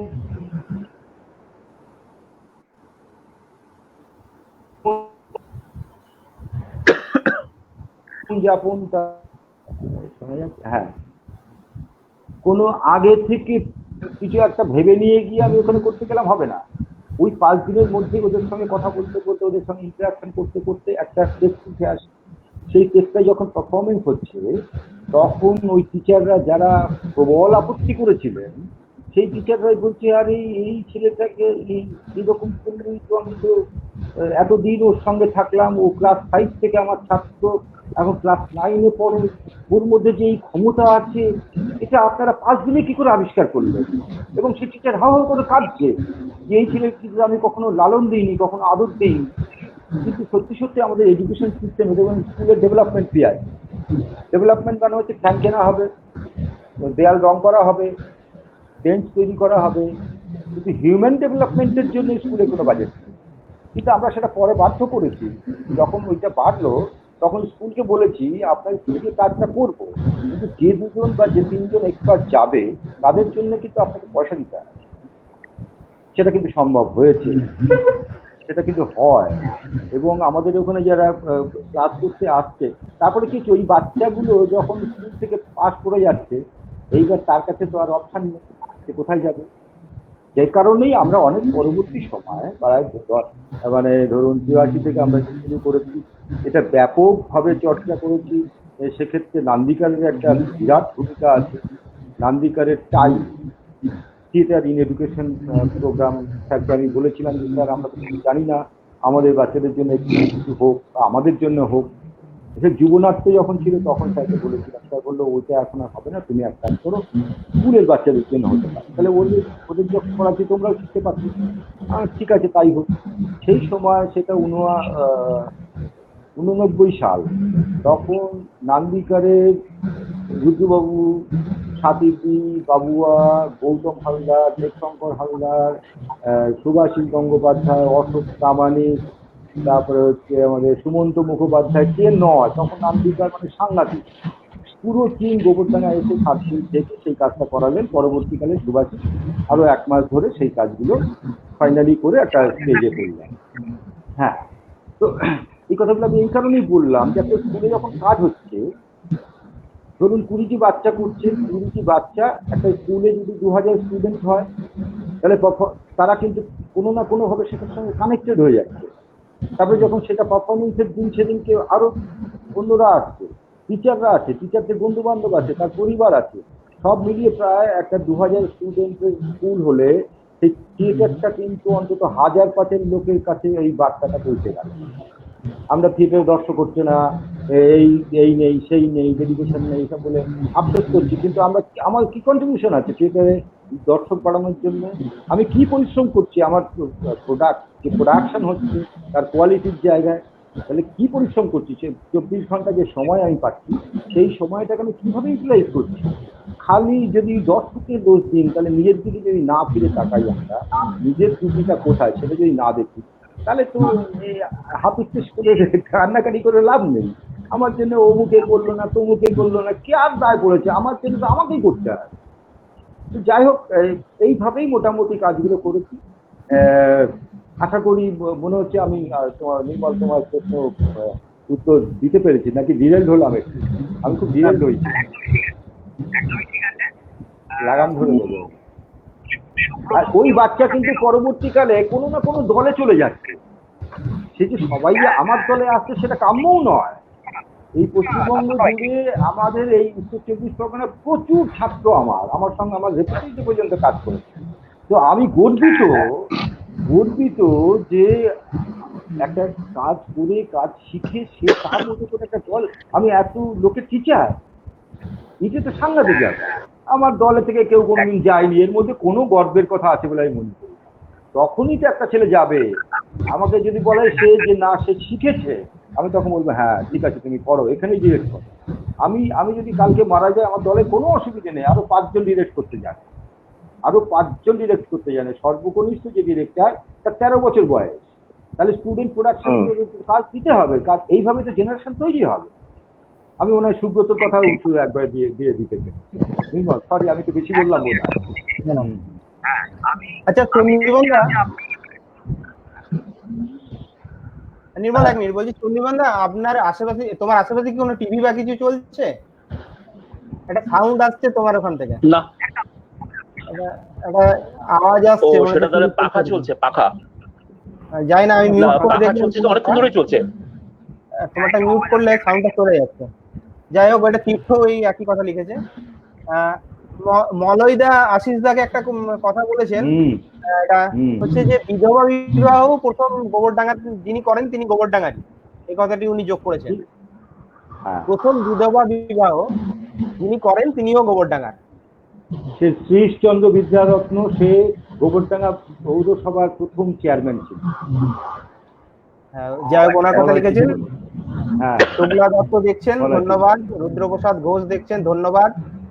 তীর্থজিৎ একটি প্রশ্ন করেছেন আশিস দাকে, তো প্রশ্নটা বলে নিচ্ছি আমি, পরে সময় মতো এটার উত্তর দেওয়া যাবে।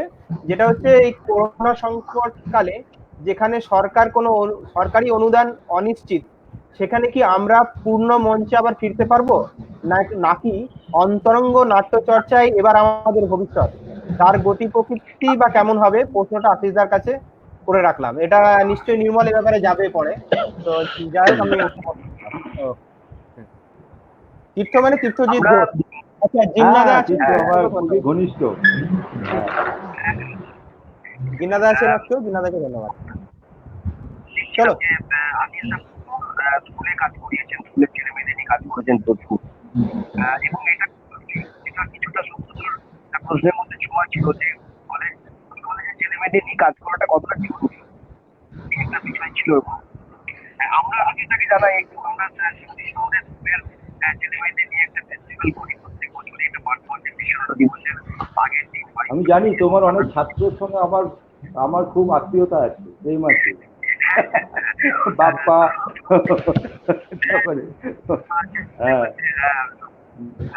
বন্ধু সব আমার খুবই ঘনিষ্ঠ। অয়না তো তোমার সঙ্গে করতে হবে। তো আমরা পরিষেবার চেষ্টা করি, করার পর থেকে স্কুলে থিয়েটারের রেটটা অনেকটাই বেড়েছে। এর আগে যারা কাজ করছে তারাও অনেক চেষ্টা করছেন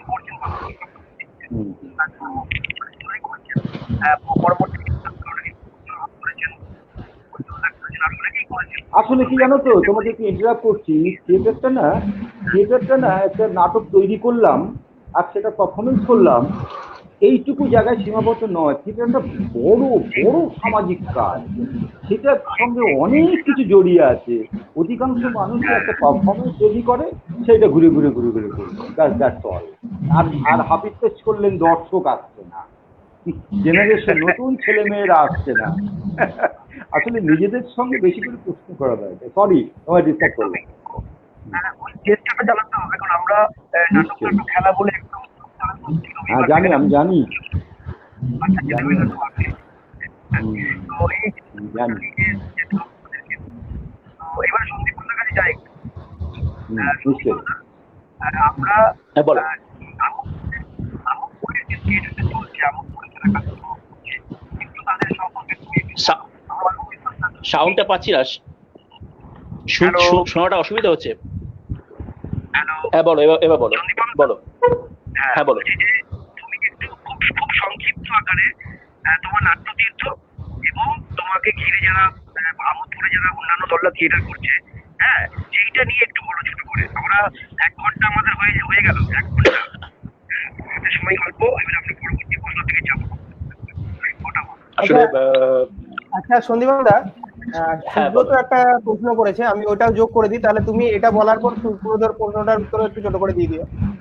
সেটা হচ্ছে যে ও লিখেছে জেলা থিয়েটারে যারা তরুণ প্রজন্ম, যারা একদম হ্যাঁ, নিজের exactly. সম্পূর্ণটা দিয়ে থিয়েটারে আসছে, তারা কোন পথে এগোলে নিজের অস্তিত্ব রক্ষা করতে পারবে, তুমি যদি একটু বলো। যাই হোক, তুমি তোমার ওই আমোদপুরের নাট্য চর্চা নিয়ে বলার পর এটাও একটু জুড়ে দিও। সুব্রতকে ভালোবাসা। আমার খুব প্রিয় এক নাট্যকর্মী, নির্দেশক, নাট্যকার। দারুণ ভালো কাজ করছে সুব্রত।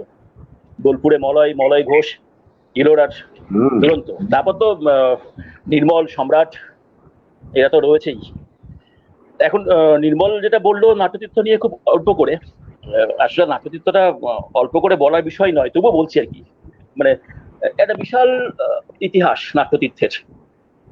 1988 সালে নাট্যতীর্থ প্রতিষ্ঠা হয়, কয়েকজন মিলে তৈরি করে।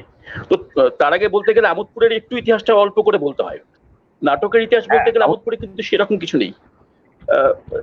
যাত্রার একটা প্রচলন ছিল, অকেশনালি যাত্রা হতো, ধরম পুজো বলে বা জামা ষষ্ঠী বলে বা নবান্ন, এসব বিভিন্ন অনুষ্ঠানে বিভিন্ন ক্লাব এরা যাত্রা করত। তো আমার জানা যেটুকু, তাতে নাটকের শুরু একেবারে যদি বলতে হয় যে নাটক করার মতন ইচ্ছা ছিল, তাগিদ থেকে নাটক করতো, প্রথম জন হচ্ছেন সপ্রকাশ মজুমদার এবং তার দলবল যারা ছিলেন। আমোদপুরে উনি এখনো আছেন, রিটায়ার করে গেছেন। তো সপ্রকাশ মজুমদারের সঙ্গে আশিস চিত্রকর, অসিত প্রামাণিক, তারপর আমার সম্পর্কিত শ্বশুর হয় তিনি এখন, পরেশ রায়, একজন হাজরা, এরকম অনেকে আছেন। তারা প্রতি বছর কিন্তু নিয়ম করে নাটক করতেন। অগ্রদূতের নাটক বলুন বা অন্য কোনো নাটক, এই নাটকগুলো তারা করতো, গার্লস স্কুলের মধ্যেই তারা হতো।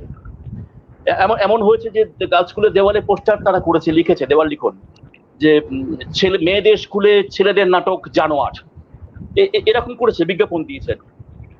তো নাটক চলেছে এইভাবে টুকটাক করে। কিন্তু থিয়েটারে গ্রুপ যদি বলতে হয়, নাটক মানে আমোদপুরে প্রথম যদি বলতে হয়, সেটা কিন্তু 1980 সাল বা ওই 80 দশকের প্রথম দিক করে স্টুডেন্ট স্কোয়ারে তৈরি করেছিলেন অতনু বর্মন, তারপর দীপনারায়ণ দত্ত, নীলকমল ব্যানার্জি, কুশল সেন, সুশান্ত বিশ্বাস, দিলীপ বিশ্বাস, এরকম করে যারা সেই সময় তরুণ তুর্কি স্কুলে পড়ে বা স্কুল থেকে বেরিয়ে যাওয়ার মুখে রয়েছে, এরকম তারা তৈরি করেছিলেন। এবং তারা সেই সময় খুব ভালো ভালো নাটক, ওই থার্ড থিয়েটার, সেটা তারপর স্পেস থিয়েটার, এক আমরা যেগুলো বলি আর কি, তারা কিন্তু সেই সময় দেখিয়েছিল। তখন হয়তো নাম জানতাম না আমরা, এটা থার্ড থিয়েটার, এটা স্পেস থিয়েটার, কিন্তু এখন দেখতে পাচ্ছি সেই কাজগুলো হয়েছে। তো তারা খুব ভালো ভালো নাটক করেছে, কিন্তু ওই 7-8 বছর পর সেটা বন্ধ হয়ে গেছিল। ওই স্টুডেন্ট স্কোয়ারের সমকালীন যুগবাণী, নির্মল জানো তুমি, তারা কাজ করেছেন দীর্ঘদিন ধরে, আপাতত বন্ধ। 20 বছর পর এবছর আবার তারা নতুন করে শুরু করলো আবার কাজ।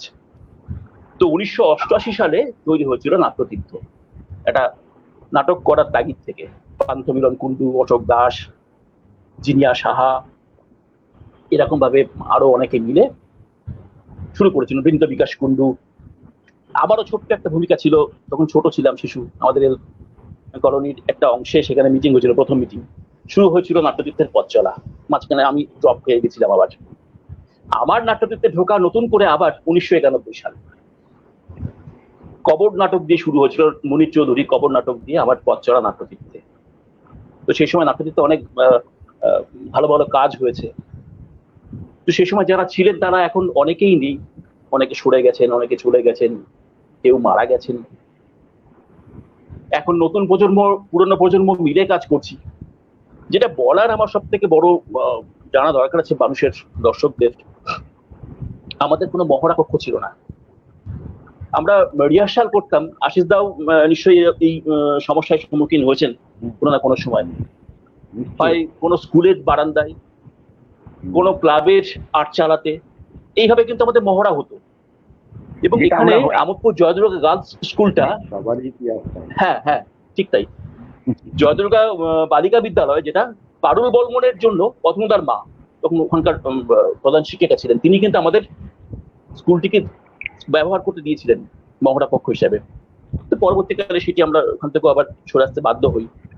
তো দীর্ঘদিনের একটা প্রবলেম ছিল, আমাদের সমস্যা ছিল মহড়া পক্ষ নিয়ে। তার মধ্যে এখানে অনেক জল বয়ে গেছে আমাদের সংস্থার ভেতর থেকে। অনেকে সরে গেছেন, অনেকে চলে গেছেন, আমরাও অনেকটা নিস্তেজ হয়ে গেছিলাম। আর একটা কথা বলে রাখি নির্মল, এটা জানা দরকার আছে বীরভূমের মানুষদের, পশ্চিমবঙ্গের মানুষদের, যে 1994 সালে নাট্যতীর্থ আমোদপুর তাদের সীমিত ক্ষমতা নিয়ে, সীমিত অর্থ নিয়ে কিন্তু নাট্য উৎসব শুরু করেছিল বীরভূম জেলাতে, এবং নাট্য প্রতিযোগিতা শুরু করেছিলাম আমরা সেই সময়টা 1994 সাল থেকে, এবং টানা 2000 পর্যন্ত 7 বছর পর পর কিন্তু আমরা এটা করেছিলাম। বীরভূম এবং বীরভূমের বাইরেও বিভিন্ন দল এসে এখানে অংশগ্রহণ করেছেন, তারা নাটক করেছেন, কাজ করেছেন, তাদের ভালো ভালো প্রোডাকশন এখানে নামিয়েছেন। তো আমরা মাঝখানে বন্ধ হয়ে গেছিলাম 2000 সালের পর, আমরা কিন্তু নাট্য উৎসবটা করতে পারি আর্থিক কারণের জন্য। তো সেটাও একটা আমাদের কাছে কষ্টের ব্যাপার ছিল। তো এত কিছু মিলে একটা বিভিন্ন প্রতিকূলতার মধ্যে দিয়ে আমরা যখন এগোচ্ছি, বিভিন্ন চারিদিক থেকে বিভিন্ন সামাজিক চাপ যখন আমাদের কাছে, নাটক করার তাগিদ ছিল, নাটক করতে হবে, নাহলে একটা ভেতর থেকে একটা কষ্ট আসতো আমাদের। সেই সময়টাতে আশিস চিত্রকর, আশিস দা, আমাদের নাট্যতীর্থের অন্যতম বর্ষিয়ান সদস্য, খুব ভালো মানুষ, ভালো গুণী মানুষ, খুব ভালো পত্র লেখক। এটা আমি আরেকটা পরিচয় ওনার বলে দিলাম, রেডিওতে উনি দেখাঝোকা করেন, বহুবার সেরা পত্র লেখক হয়েছেন প্রাত্যহিকীতে। তো সেই মানুষটি ডিএম অফিসের বড়বাবু এখন এই মুহূর্তে। তো তিনি তদবির করেছিলেন যদি কোনো এমপি ল্যাডের টাকা পাওয়া যায়, কিন্তু আমরা সবাই জানি আমাদের নিজস্ব জায়গা না থাকলে পরে সেখানে টাকা আসে না। তো এক্ষেত্রে আমি বলবো আমোদপুরের মানুষ যারা রয়েছেন এখানে, সর্বপ্রথম নাম করবো রাজীব ভট্টাচার্য, যিনি আমাদের দুহাত ভরে আমাদের পাশে এসে দাঁড়িয়েছেন নাট্য উৎসব করার জন্য, আমাদের পাশে এগিয়ে যাওয়ার জন্য। উনি কিন্তু একদম দরাজ হস্তে, খুব ভালো মনের মানুষ, তিনি কিন্তু আমাদের পাশে এসে দাঁড়িয়েছেন। ঠিক সেই রকমই এক নাট্য উৎসবে, নির্মল, সেই নাট্য উৎসবে তুমি হাজির ছিলে 2014 সাল, তোমাদের নাটক হয়েছিল মনে আছে? দেখো তোমরা ফল নাটকটা করেছিলে, মনে পড়ছে নিশ্চয়ই, ফল করেছিলে। তো সেই সময় মঞ্চে দাঁড়িয়ে আমি বলেছিলাম, মানুষের কাছে আবেদন করেছিলাম আমরা, যে আমাদের একটা মহড়া কক্ষের দরকার, আমাদের একটু জায়গা দিন। তো আশিস দা, আমার খুব ভালো লাগছে, আমোদপুরের মানুষ সে আবেদনে সাড়া দিয়েছিলেন। সেই মঞ্চে দাঁড়িয়ে এক শিল্পপতি সেখানে ঘোষণা করেছিলেন আমি নাট্যতীর্থ থেকে জমি দেব। তিনি জমি দিয়েছিলেন অসিত বরণ দিয়ে, একটা পয়সা না নিয়ে কিন্তু নাট্যতীর্থ থেকে বিনা শর্তে নিঃশর্তে জমিদান করেছেন।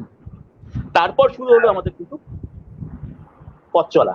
আশিস চিত্রকর এমপি ল্যাডের টাকা 1.5 লাখ টাকার মতো আমরা পেয়েছিলাম, কিন্তু সেই মুহূর্তে 1.5 লাখ টাকা একটা ঘর হয় না।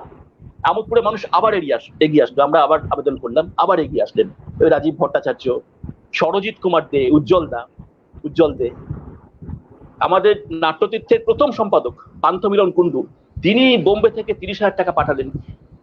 অসিত প্রামাণিক, আমাদের আর এক বর্ষিয়ান সদস্য, তিনি তার জিপিএফ থেকে লোন নিলেন। অদ্ভুত লাগছে আমার এগুলো বলতে, আজকে বলতে পারছি, খুব ভালো লাগছে আমার, যে আমাদের ইতিহাস এটা আমাদের জুনিয়ররা জানে না, আমার বীরভূমের মানুষরা জানে না, তারা জানুক। নাট্যতীর্থের ইতিহাস হচ্ছে এটা, যে ভিতরে, রক্তের ভিতরে নাট্যতীর্থ জড়িয়ে আছে আমাদের। তা না হলে কোনো মানুষ তার প্রভিডেন্ট ফান্ডের থেকে টাকা নিয়ে এটা একটা বিল্ডিং কি দরকার আছে দেওয়ার, এটা মহড়া কক্ষের জন্য তিনি দিচ্ছেন সংস্থাকে তুলে দেওয়া। কুশল সেন এই মুহূর্তে বীরভূম জেলায়, কেন পশ্চিমবঙ্গে আমি বলবো, আশিস দা, এই মুহূর্তে আমি বলবো অন্যতম শক্তিশালী অভিনেতা কুশল সেন আমাদের নাট্যতীর্থেই রয়েছেন। তার বহু ভালো অভিনয় রয়েছে, ভালো নাটকের প্রসঙ্গক্রমে আসবে এগুলো।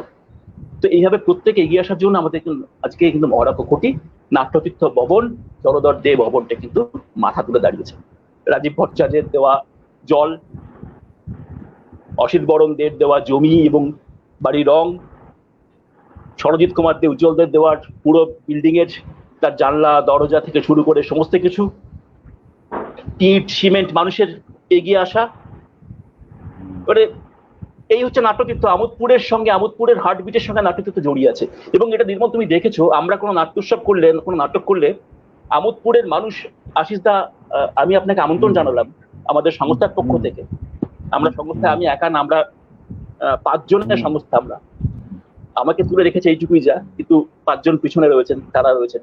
আমি আপনাকে আমন্ত্রণ জানালাম, একবার আসবেন এখানে, নাটক করবেন এখানে। আমোদপুরের মানুষ নাটক দেখতে কিন্তু ভীষণ ভালোবাসে, ভীষণ। এবং এত বেশি দর্শক এখানে, আপনি আপ্লুত হয়ে যাবেন। যারাই আমাদের এখানে নাটক করে গেছেন তারা কিন্তু এইটি আমাদের কাছে বলে গেছেন যে না, দর্শক কিন্তু এখানে ভীষণ দর্শক। আমাদের কিন্তু কোনো টিকিট নেই, একদম বিনা পয়সায় কিন্তু আমরা মানুষের সামনে নাটক দেখাই, কিন্তু আপনি একটি আওয়াজ পাবেন না।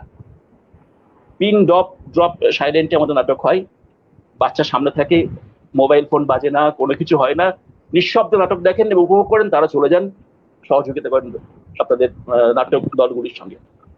তো এই তো গেল আমার নাট্যতীর্থের ইতিহাস। আজকে আমরা আমি কি বেশি বলছি নির্মল? সময় কি চলে যাচ্ছে? চলে যাচ্ছে। এর সঙ্গে আমি শুনতে পাচ্ছি না। আমোদপুরে আরো যে দলগুলি কাজ করছে, আমি বলে দিচ্ছি, আমোদপুরে আরো যে দলগুলি কাজ করছে, হ্যাঁ, আমোদপুর, সেই দলগুলি সম্পর্কে কিছু বলবেন। আর তার সাথে আমি কয়েকটি নাম করেছি, সুব্রত, আমি কয়েকটি নাম করেছি, যেমন যুগবাণী। যুগবাণী আমাদের সমসাময়িক একটি দল ছিল, মাঝখানে ওরা বসে গেছিল, 20 বছর তাদের কোনো প্রোডাকশন ছিল না। এবছর আবার তারা নতুন করে সদর দরজা, নির্মল জানলে বোধহয়, জাস্ট এই শিবরাত্রির সময় তারা সদর দরজা করলো এবং ওখানে আমাদের ছুটকিটাও হলো। আমরা আশা করবো যুগবাণী আরো নতুন করে তাদের পথ চলা আবার শুরু করুক, এটা আমাদের কাছে খুব সুখের হবে।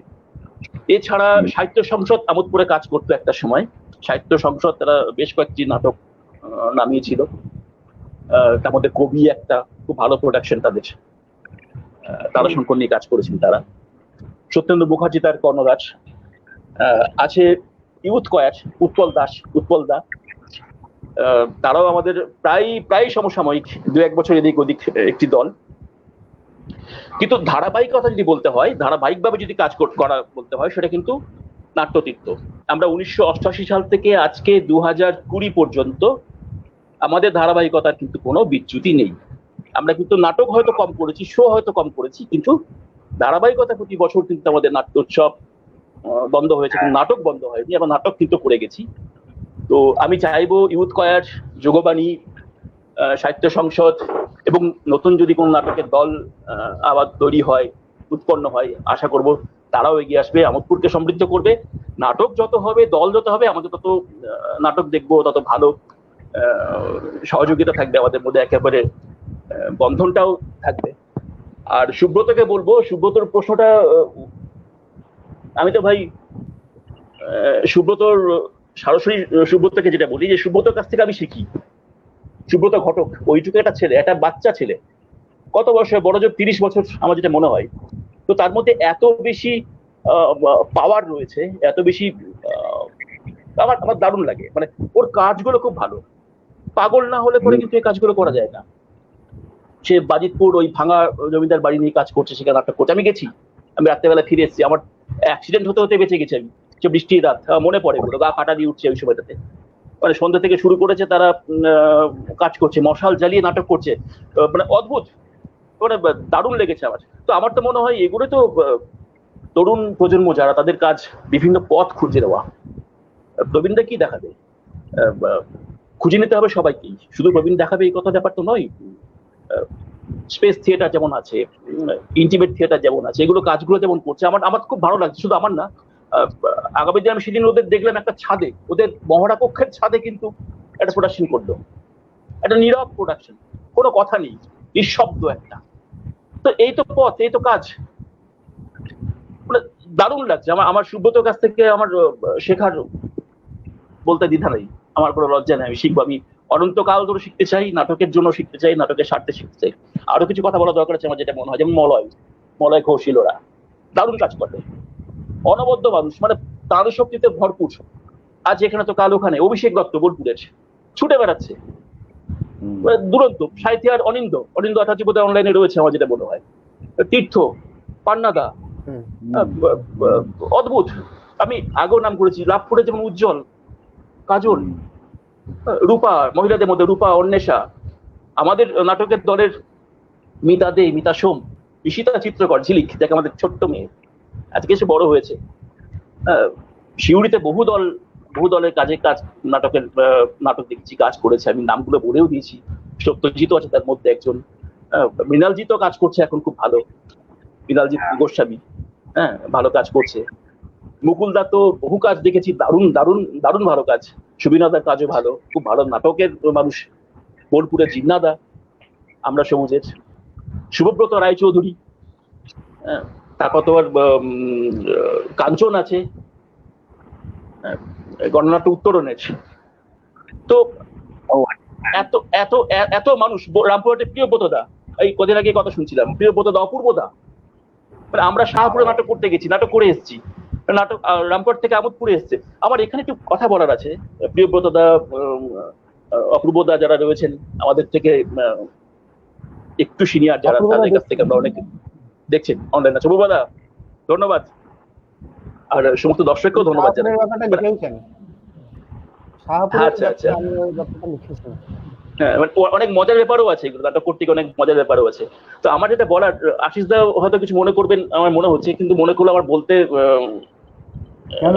দ্বিধা নেই, আমি এটা বলতে চাইছি, বলতে চাই এটাই, যে দেখুন আমাদের তো ক্ষমতা খুব সীমিত। তীর্থর কথা ধরেই বলি, মানে সরকার অনুদান দিলেও কিন্তু ক্ষমতা সীমিত।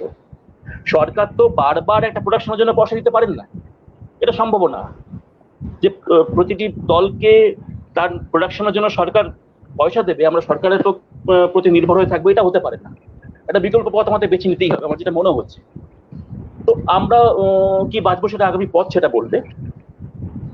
তো আমার যেটা মনে হচ্ছে, আমরা মনে করার কারণ যেটা বলছিলাম, আমরা প্রতি বছর নাট্যোৎসব করি, আমরা বিভিন্ন দলকে এখানে ডাকি, যৎসামান্য আমাদের পক্ষে যেটুকু দেওয়ার, হয়তো কিছুই না, সেটা দেওয়ার চেষ্টা করি, তারাও সেটা হাসি মুখে নেন।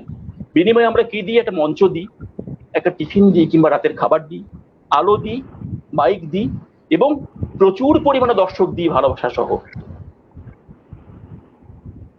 আমাদের শর্তটা এটা থাকে, এটা শর্ত বলছি, অনেকে হয়তো অন্য কিছু মনে করতে পারেন, যে আমি আপনাদের ডাকবো, আপনারা আমাদের ডাকুন। আপনারা গোবরডাঙ্গা নকশা আমাদের আমোদপুরে এসে নাটক করবেন, নাট্যতীর্থ গোবরডাঙ্গায় গিয়ে নাটক করবে। এটা জানি না কে কি মনে করবেন, কিন্তু এটা না করলে আজকের দিনে আমার যেটা মনে হচ্ছে, আমরা বাঁচতে পারবো না। মফস্বলে নাটক যারা নাটক করতে চাই, তারা কিন্তু বাঁচতে পারি না। আমি দেখেছি বহুবার, আশিস দা। না আমি একটা কথা বলি, তুমি গোবরডাঙ্গায় স্বাগত, কোনো শর্তে আমি তোমার ওখানে যাব না। তুমি গোবরডাঙ্গায় এসো, আমার এখানে করো, কোনো সমস্যা নেই। কিন্তু আমি থিয়েটারের এক্সচেঞ্জের কতগুলো অসুবিধেও আছে, কোয়ালিটির সঙ্গে এক্সচেঞ্জ হতে পারে, কিন্তু যদি ধরো আমি তোমার ওখানে যাবো বলে তুমি আমাকে নেবে, এই যদি হয় ব্যাপারটা, তাহলে আমি সারা বছর 100 শো করি, 100টা দলকে আমি কি করে ডাকবো একটা উৎসবে?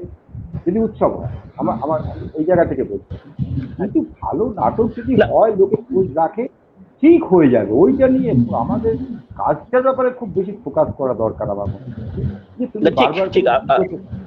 তুমি বারবার করে সুব্রতর কথা বলছো, কোথাও তো এই যে ছোটরা, আমাদের ছোটরা, ওরা কিন্তু কোথাও ভাবছে যে থিয়েটারটা করেই আমাকে রোজগার করতে হবে, তাহলে সেটা আমার সাপোর্ট দেওয়া দরকার। আমাদের পূর্বসূরীরা খুব একটা করেননি, তারা সারাদিন চাকরি করেছেন, কলেজে পড়িয়েছেন, অন্য কিছু কাজকর্ম করে তারপরে এটা করছে। তাহলে আজকের জেনারেশন যখন এই কথাটা ভাবছে, তাহলে আমাদের তো সমর্থন থাকা উচিত, তাদেরকে বুদ্ধি দেওয়া উচিত কিভাবে। কিন্তু আমার এখানে আপনাকে একটা প্রশ্ন, তাহলে আমার কাজটা তো আমি সীমাবদ্ধ জায়গা থেকে যাচ্ছি, আমি তো বেরোতে পারছি না। তাহলে আমি আপনার কথা 100 মেনে নিচ্ছি যে 100টা দলকে আমি গোবরডাঙ্গায় বা আমোদপুরে আনতে পারবো না, পারছি না আনতে, অবশ্যই পারছি না, সেটা সম্ভব নয়, ব্যতিক্রম তো অবশ্যই আছে। কিন্তু আমার যদি কোনো ভালো ভালো কাজ থাকে, আমি সুব্রতর কথা বলছি, মলয়ের কথা বলছি, উজ্জ্বলের কথা বলছি, লাভপুরের সাহিত্যের কথা বলছি, বা নির্মলের কথা বলছি, না সেক্ষেত্রে আপনি স্বাগত বললেন, আপনাকে ধন্যবাদ, কিন্তু এটা কিন্তু সব জায়গাতে পাই না আমরা।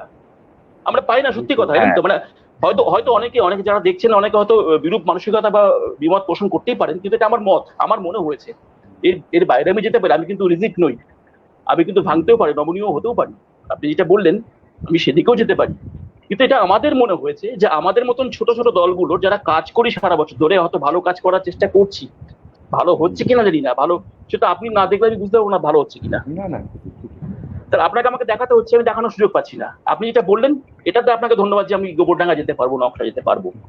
এইভাবে যদি আমাদের, আমি এক্সচেঞ্জ মানে এটাও একটা এক্সচেঞ্জ, যে তুমি আমার কাছে চেয়েও না, কিন্তু তুমি আমার কাছে এসো, এটাও আমি তোমার কাছে দরকার আছে। এমনি যাবো, গিয়ে আড্ডা মারবো। সুব্রতর কাছে আমি ফোন করে বলেছি আমি যাচ্ছি, তোর ওখানে যাচ্ছি। হ্যাঁ, আমি জিন্নাদাকে ফোন করে বলেছি, জিন্নাদা আপনার স্পেসে আমি চলে এসেছি। হ্যাঁ, তো আমি ঠিক, ওটা ঠিক, ঘোরা, ঠিক। সেটা তো আমার স্বার্থ। এটা জিন্নাদার কোনো লাভ হবে না, সুব্রত কোনো লাভ হবে না, বরং সুব্রত যেটা আমার জন্য করলো সেটা আমাকে লজ্জায় ফেললো। এইভাবে হতে পারে। আচ্ছা, আরেকটি কথা বলে নিই, আমি এটা না বললে খুব আমাদের কাছে অন্যায় হবে আমার। এটা আমি যেহেতু প্রাথমিক স্কুলের শিক্ষক, প্রাথমিক স্কুলে আমি পড়াই, তো আপনি যেটা বলছিলেন আশিস দাকেই বলছি, যে স্কুল লেভেলের যে ব্যাপারটা, আমাদের কিন্তু এবছর আমাদের ডিপিএসসি, আমাদের প্রাথমিক শিক্ষা পর্ষদ কিন্তু একটা দারুণ জিনিস করেছে। ধন্যবাদ প্রাথমিক শিক্ষা পর্ষদের সভাপতিকে, যে কালচারাল মিট আমাদের কিন্তু এবার হওয়ার কথা ছিল, যেটা কোনোবার হয়নি। উনি কিন্তু এবার প্রথম শুরু করেছিলেন, আমাদের কিন্তু জুলাই মাসেই হবার কথা ছিল, কিন্তু এই কোভিড-19 করোনার জন্য আমরা করতে পারলাম না। তাতে কিন্তু উনি যে একটি প্রস্তাব দিয়েছিলেন, সেটি হচ্ছে যে গোটা জেলা জুড়ে প্রাইমারি স্কুলের বিভিন্ন সার্কেলের ছেলেদের নিয়ে নাটক বা গান বা ওই জাতীয় কোনো জিনিস পুরো 3 দিন ধরে সাবডিভিশন ওয়াইজ কিন্তু জেলা স্তরে নামানো হবে। এটা একটা ভীষণ ভালো উদ্যোগ, এবং এটা আমার যেটা মনে হচ্ছে, আপনার সঙ্গে আমিও একমত, যে স্কুল লেভেলে নাটকের পাঠ ওই জন্যই রয়েছে। আমরা নাটক করার গুরুত্ব দিই না, কিন্তু প্রাথমিক স্তরে কিন্তু আমরা গুরুত্ব দিই। আমাদের স্কুলে কিন্তু ছেলেদের নাটক নিয়ে কাজ করানো হয়, আমরা কিন্তু কাজ করি। আপনার সঙ্গে আমিও একমত যে ওইখান থেকে ছেলেদের মধ্যে নাটকের প্রতি হোক বা অন্য কোনো সংস্কৃতির প্রতি হোক, এটা ভালোবাসা বা প্রেম কিন্তু তৈরি হয়। না না, জেলা wise, block wise, higher secondary স্কুলেও হচ্ছে সেগুলো। আমি অনেক জায়গায় আমি প্রত্যক্ষদর্শী, অনেক জায়গায়। এবং ব্যক্তিগত উদ্যোগও হচ্ছে অনেক ক্ষেত্রে, সরকারি ভাবে হচ্ছে, ব্যক্তিগত ভাবেও হচ্ছে। আচ্ছা, আমি আবার কয়েকটা কমেন্ট নিই একটু ছোট্ট করে। হ্যাঁ নির্মল, নিয়ে আমি একটু। অপূর্বদা তো বললাম ওই শাহপুরের ঘটনাটা লিখেছেন, আর লিখেছেন স্কুল থিয়েটার করতে ওনার খুব ভালো লাগে, যেহেতু উনি একজন শিক্ষক, ব্যাপারটি লিখেছেন। অয়ন বলে একজন লিখেছেন, সুব্রত একজন সমাজসেবীও, এই ব্যাপারটা লিখেছেন। হেমন্তদা দেখছেন, হেমন্তদাকে ধন্যবাদ। মলয় কান্তি বসাক দেখছেন, ওনাকে ধন্যবাদ। মানস আজকেও দেখছে, কিন্তু বৃষ্টির জন্য প্রথম দিকটা থাকতে পারেনি, সেটা লিখেছেও। মানুষ, তোমাকেও ধন্যবাদ। মানুষ মজুমদার আমাদের চিরন্তনে। আর প্রিয়ব্রতদাকেও ধন্যবাদ, উনিও দেখছেন। ঠিক আছে, চলো। এতক্ষণ আমরা ব্রডকাস্টে ছিলাম, যার নাম্বার নোট করেছিল সেই অনুযায়ী আপনারা ভালো বলেছেন এবং লিখেছেন। এবারে আমরা প্রত্যেকেই 2 নম্বরে প্রশ্নে চলে আসবো, যার উত্তর এক কথায় কি একটা কথায় দিতে হবে। শুনতে একটু অসুবিধা হচ্ছে। কিছু একটা বলেছিল মাঝে মাঝে। হ্যাঁ, এই একটা আওয়াজ আসছে, এটা আসছে, কিন্তু একটা আওয়াজ আসছে, একটা আওয়াজ আসছে, এটা কিন্তু সন্দীপন তোমার কাছ থেকে আসছে, জানো তো, আওয়াজটা তোমার কাছ থেকে আসছে। আমি কি পাখাটা বন্ধ করে দেবো? দেখি দাঁড়া, পাখাটা বন্ধ করে। আমি মিউট করলে আওয়াজটা চলে যাচ্ছে, তোমারটা যখন মিউট করছি তখন আওয়াজটা চলে যাচ্ছে। নির্মল, দেখো তো এবার আওয়াজটা কি আছে, দেখো তো। না, আছে আছে। না, তাহলে আমার থেকে নয়, আমি তো পাখাটা বন্ধ করে দিলাম। আচ্ছা, আশিস দার কাছে জিন্নাদা একটা প্রশ্ন করেছেন, সম্প্রতি থিয়েটার কি ইন্টেলেকচুয়াল এক্সারসাইজ হয়ে উঠেছে? আশিস দার অভিমত কি? আর তীর্থ একটা প্রশ্ন করেছিল, দুটো যদি একসঙ্গে একটু ছোট করে উত্তর দিতে পারি। তীর্থ একটা করেছিল করোনা নিয়ে,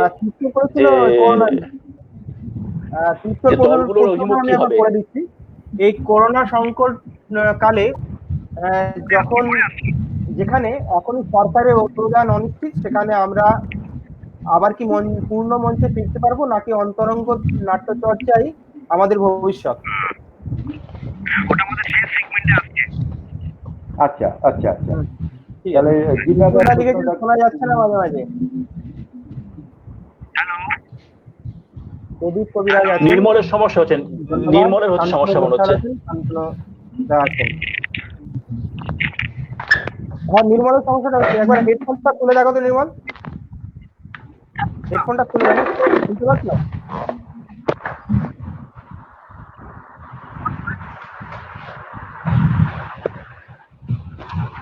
নির্মলের শোনা কথা যাচ্ছে না শুনতে তো? পাচ্ছি না। হ্যাঁ হ্যাঁ বলো। হ্যাঁ সম্রাটের কথা শোনা যাচ্ছে, নির্মলের কথা হ্যাঁ হ্যাঁ শুনতে পাচ্ছি, অল্প আসছে শোনা যাচ্ছে। হ্যাঁ বলো। আচ্ছা আচ্ছা, হ্যাঁ আপনি ওই তীর্থজিতে ফোন প্রশ্নগুলো দেবেন উত্তর। আমি যে প্রোডাক্ট দিই তারপরে আপনি উত্তরটা দেবেন। যেটা হচ্ছে আচ্ছা। যে এখন তো বর্তমানে বহু ছেলে মেয়ে আসছে থিয়েটারে, তারা থিয়েটার থেকে প্রফেশন করতে চাইছে। হ্যাঁ, প্রফেশন করতে চাইছে, নিয়েওছে। তো আমরা এখন এই যে করোনাকালীন সময়ে যেভাবে আমরা কাটাচ্ছি, এরপরে থিয়েটার ভবিষ্যৎটা কি হবে, থিয়েটারের পেশার ভবিষ্যৎ কি হবে মনে হচ্ছে আপনার? বুঝতে পারলাম না, আরেকবার বলো একটু, আরেকবার একটু করো। হ্যাঁ, থিয়েটারের পেশার পেশা। হ্যাঁ হ্যাঁ পেশার ভবিষ্যৎ। আচ্ছা। বলতে চাইছে শোনো, করোনার পর থিয়েটারের পেশার ভবিষ্যৎ কি হবে, পেশা যারা থিয়েটারকে পেশা হিসেবে নিয়েছেন তাদের ভবিষ্যৎটা কি হতে পারে, তাই তো? তাই তো বলছেন নির্মল? একদম একদম। তার মানে করোনার আগে থিয়েটারের পেশায় যারা ছিলেন তারা সব ঠিকঠাক ছিলেন, না, আমি বোঝাতে পারছি? মানে কোভিড-19 হওয়ার আগে যারা ভাবছিলেন যে থিয়েটারে আছেন, যেভাবে আছেন সেটা ঠিক ছিল, করোনার পরে কি প্রবলেম সেটা নিয়েই সমস্যা, এরকম নাকি? যাই হোক, আমি আমার মতো করে একটু বলি। হ্যাঁ হ্যাঁ আপনার কথা আমি বলেছি। হ্যাঁ, সেটা হচ্ছে আমি 16 বছর বয়সে ভেবেছিলাম শুধু থিয়েটার করবো, আর কিছু করবো না। কিন্তু আমার বাড়ি খুবই মধ্যবিত্ত, খুবই নিম্ন মধ্যবিত্ত। আমার বাবা চেয়েছিলেন যে একটা কিছু করো, তারপরে ওটা করবে, অসুবিধা নেই। এবং আমি যখন মানে বিকম পাস করে তারপরে এমকম না ভর্তি হয়ে রবীন্দ্রভারতীতে থিয়েটার নিয়ে ভর্তি হই, আমার বাবা অত্যন্ত ডিউটিফুল আমাদের সমস্ত ব্যাপারে, পড়াশোনার থেকে সমস্ত কিছু ব্যাপারে। কিন্তু তিনি অন প্রিন্সিপাল আমার ওই পড়াশোনা এবং যাতায়াতের খরচটা উনি বন্ধ করে দিলেন। তারপরে তখন আমি প্রথম টিউশন করি। কিন্তু আমার তখন আগে থেকেই 16-17 বছর বয়সে 15-16তেই আমার ঠিক সিদ্ধান্ত ছিল আমি ঠিক থিয়েটারটাই করব। অতএব থিয়েটারটা করবো, তাহলে আমাদের সারা পৃথিবীতে কিন্তু থিয়েটার রাষ্ট্র দ্বারা পুষ্ট, অধিকাংশ ক্ষেত্রেই বার্লিন আনসাম্বলের যে থিয়েটার শুরু হয়েছে, যেটা আপনারা জানেন যে সেটা আমাদের ব্রেকের যে প্রতিষ্ঠিত যে সেখানে সেটা কিন্তু রাষ্ট্র দ্বারা নিয়ন্ত্রিত, রাষ্ট্র তাকে পেমেন্ট করে, তার খরচপত্র রাষ্ট্র চালায়। এমনকি মস্কো আর্ট থিয়েটারে তাই ছিল, হ্যাঁ এখনো সেইভাবেই আছে। শুধু তাই না, সারা পৃথিবীতে কিন্তু এইটা আছে, এই জাতীয় শিল্পকে গভর্নমেন্ট সাপোর্ট দিয়ে, সেটা গভর্নমেন্টের দায়িত্ব। গভর্নমেন্টটা কে? আমার আপনার টাকায় তো যে ট্যাক্স আসে, সেই ট্যাক্স থেকে একটা গভর্নমেন্ট যখন একটা পার্ট করে বা একটা হসপিটাল করে, সেটা লাভ করবার জন্য করে না। একটা পার্ট করলে কি লাভ হয়? আপনি বাড়িতে যখন একটা ফুল গাছ, একটা টবে ফুল গাছ লাগান, তার যে সুগন্ধ হয়, সেটা কি সুগন্ধটা আপনি একভাবে নেন, আর একজন আর একভাবে নেন। ফুলটাকে আপনি যেভাবে সুন্দর দেখেন, আর একজন আর একভাবে সুন্দর দেখেন। একই জিনিস বিভিন্ন জন বিভিন্ন রকম ভাবে দেখে, তাহলে সে কিভাবে দেখবে তার ব্যাপার। এবং আমি যখন ভাবছি যে আমি থিয়েটারটাই করবো, তাহলে একটা মানুষের প্রয়োজন কতটুকু আমি জানি যে থিয়েটার থেকে এইটুকুই সম্ভব। আমার জীবনের নেসেসিটি গুলোকেও আমি ওই জায়গায় নিয়ন্ত্রণ করেছি। একটা মানুষ, তোমার যদি নির্মল, তোমাকে বলছি, তুমি যদি আজকে রাতে তোমার হয়তো তিনটে রুটি খেলে হয়ে যায়, সঙ্গে একটু আলুর দম দিলে হয়ে যায়। এইবার তুমি কিন্তু ইচ্ছা করলে, তুমি যদি মনে করো পরের দিন ওই 4টের জায়গায় 6টা রুটি হয়ে যাবে এবং একটু চিকেন হলে ভালো হয়, তারপরের দিন ওটা ওই 6টার জায়গায় 10টা হয়ে যাবে, একটু মাটন ছাড়া চলছে না। এটা কিন্তু আমার ডিমান্ড কি সেটা আমি নিজেই তৈরি করি। তা আমি যখন আমাদের দেশের ইনফ্রাস্ট্রাকচার জানি, রাষ্ট্রের কতটা সাপোর্ট আছে জানি, তাহলে আমাকে তো সেইভাবে এক্সিস্ট করতে হবে। কিন্তু তার মানে কি এই নয় যে আমি থিয়েটার করি বলে আমার প্রেম পায় না। সুব্রতরা ছোট ছোট ছেলে, তো ওদের কি ভালোবাসা পাবে না? তাহলে অন্য যার বড় লোকের ছেলে, সে পেছনের প্রেমিকা নিয়ে ভ্রম করে চলে যাবে, আর কি সুব্রত দেখবে এখন নয় বিয়ে করে। সুব্রতকে প্রেম পেতে প্রেম পাওয়ার কোনো অসুবিধা আছে? হতেই পারে সেটা, এগুলো মানুষের চাওয়া। কিন্তু আমি যেহেতু থিয়েটারটাই করবো, তাহলে আমার চাওয়াগুলোকে আমাকে ওইভাবে নিয়ন্ত্রণে রাখতে হবে। তারপরে যদি কি হয় না হয় সেটা তো পরের ব্যাপার, সেটা অন্যতর প্রশ্ন। কিন্তু এখানে আমি যেটা বলছি যে আমি কিন্তু মানে কি বলবো, কোনো চাকরি বাকরির পরীক্ষা কোনোদিন দিইনি। আমি কিন্তু এই বাবার ইচ্ছায় ওই আমি কিন্তু লাইব্রেরি সায়েন্সেও পড়েছি, কিন্তু কোনো অ্যাপ্লিকেশন করিনি। আমি কিন্তু ইচ্ছা করলে একটা কলেজে, একটা ইউনিভার্সিটিতে পড়াতে পারতাম, সেই সুযোগ আমার কাছে ছিল। কিন্তু আমার মনে হয়েছে যে বাইরে গিয়ে যদি কোনো ইউনিভার্সিটিতে আমি যদি পড়াতে যাই, আমি যেসব জায়গায় পড়াই, এখনো পড়াই, সবই আমি পার্ট টাইম ওই গেস্ট লেকচারার হিসেবে। কারণ আমার উপরে সবটা ডিপেন্ড করছে না তারা, কারণ সেখানে একটা রেসপন্সিবিলিটি নিতে হবে। সেই রেসপন্সিবিলিটি নিয়ে আমি আমার দলকে যে উদ্দেশ্যে বা যে টার্গেট আমি যেতে চাই, সেটা আমি অন্য কাজ করে কোনোভাবেই সেটা সম্ভব সম্ভব বলে আমার মনে হয়নি। যে কারণে আমি সেই জায়গায় নিজেকে ইনভলভ করিনি। অদ্যাবধি আমি শুধুমাত্র থিয়েটারই করি, এবং আমার বাড়ির তিনজনই থিয়েটার করে এবং শুধুমাত্র থিয়েটারই করে। কিন্তু নিজেকে ইকুইপড করা, নিজেকে কি করে তৈরি করবে, সেটা তো একদম নিজের হাতে। সেটা একটা দলে, তুমি নির্মল, তুমি জানো, সন্দীপন তুমি জানো যে একটা দলে, আমি তো দলের মুখ মাত্র, কিন্তু আমার পেছনে তো 100-200 লোক রয়েছে। আমি তাদের কথাগুলোই বলছি, তাদের সম্মিলিত ভাবনার কথাটাই বলছি, কিন্তু আমি তো প্রতিনিধিত্ব করছি। আমি কোথাও নকশার মুখ হয়ে গেছি, কিন্তু আমার একার পক্ষে কিছু সম্ভব নয়। তো সবাই মিলেই কিন্তু সেই সাপোর্টটা দিচ্ছে। তাহলে আমরা যদি আমাদের কাজটাকে গুরুত্বপূর্ণ করতে না পারি, আর বারবার যদি অন্যকে দোষ দিই, হ্যাঁ আমরা এত বড় একটা কাজ করছি, কেউ কোনো পাত্তা দিচ্ছে না, এগুলো লাভ নেই। সুব্রত, উজ্জ্বল, তীর্থ, এরা তো প্রমাণ করে দিয়েছে, এরা তো করছে। এটা নতুন জেনারেশনের ছেলে পেলে, সে কথাগুলো বলতে হবে, আমাদের বারবার করে বলতে হবে। ওদেরকে আরো বেশি তো সুব্রত যে কাজ করছে বা এরা যে কাজগুলো করছে, আমি সব কাজে যে সমর্থন দিচ্ছি তা নয়, কিন্তু ওকে আদর দিতে হবে, ওকে ভালোবাসা দিতে হবে। সব কাজ যে খুব ইউনিক হচ্ছে সেটা নাও হতে পারে, ইউনিক হচ্ছে কি হচ্ছে না সেটা পরের প্রশ্ন।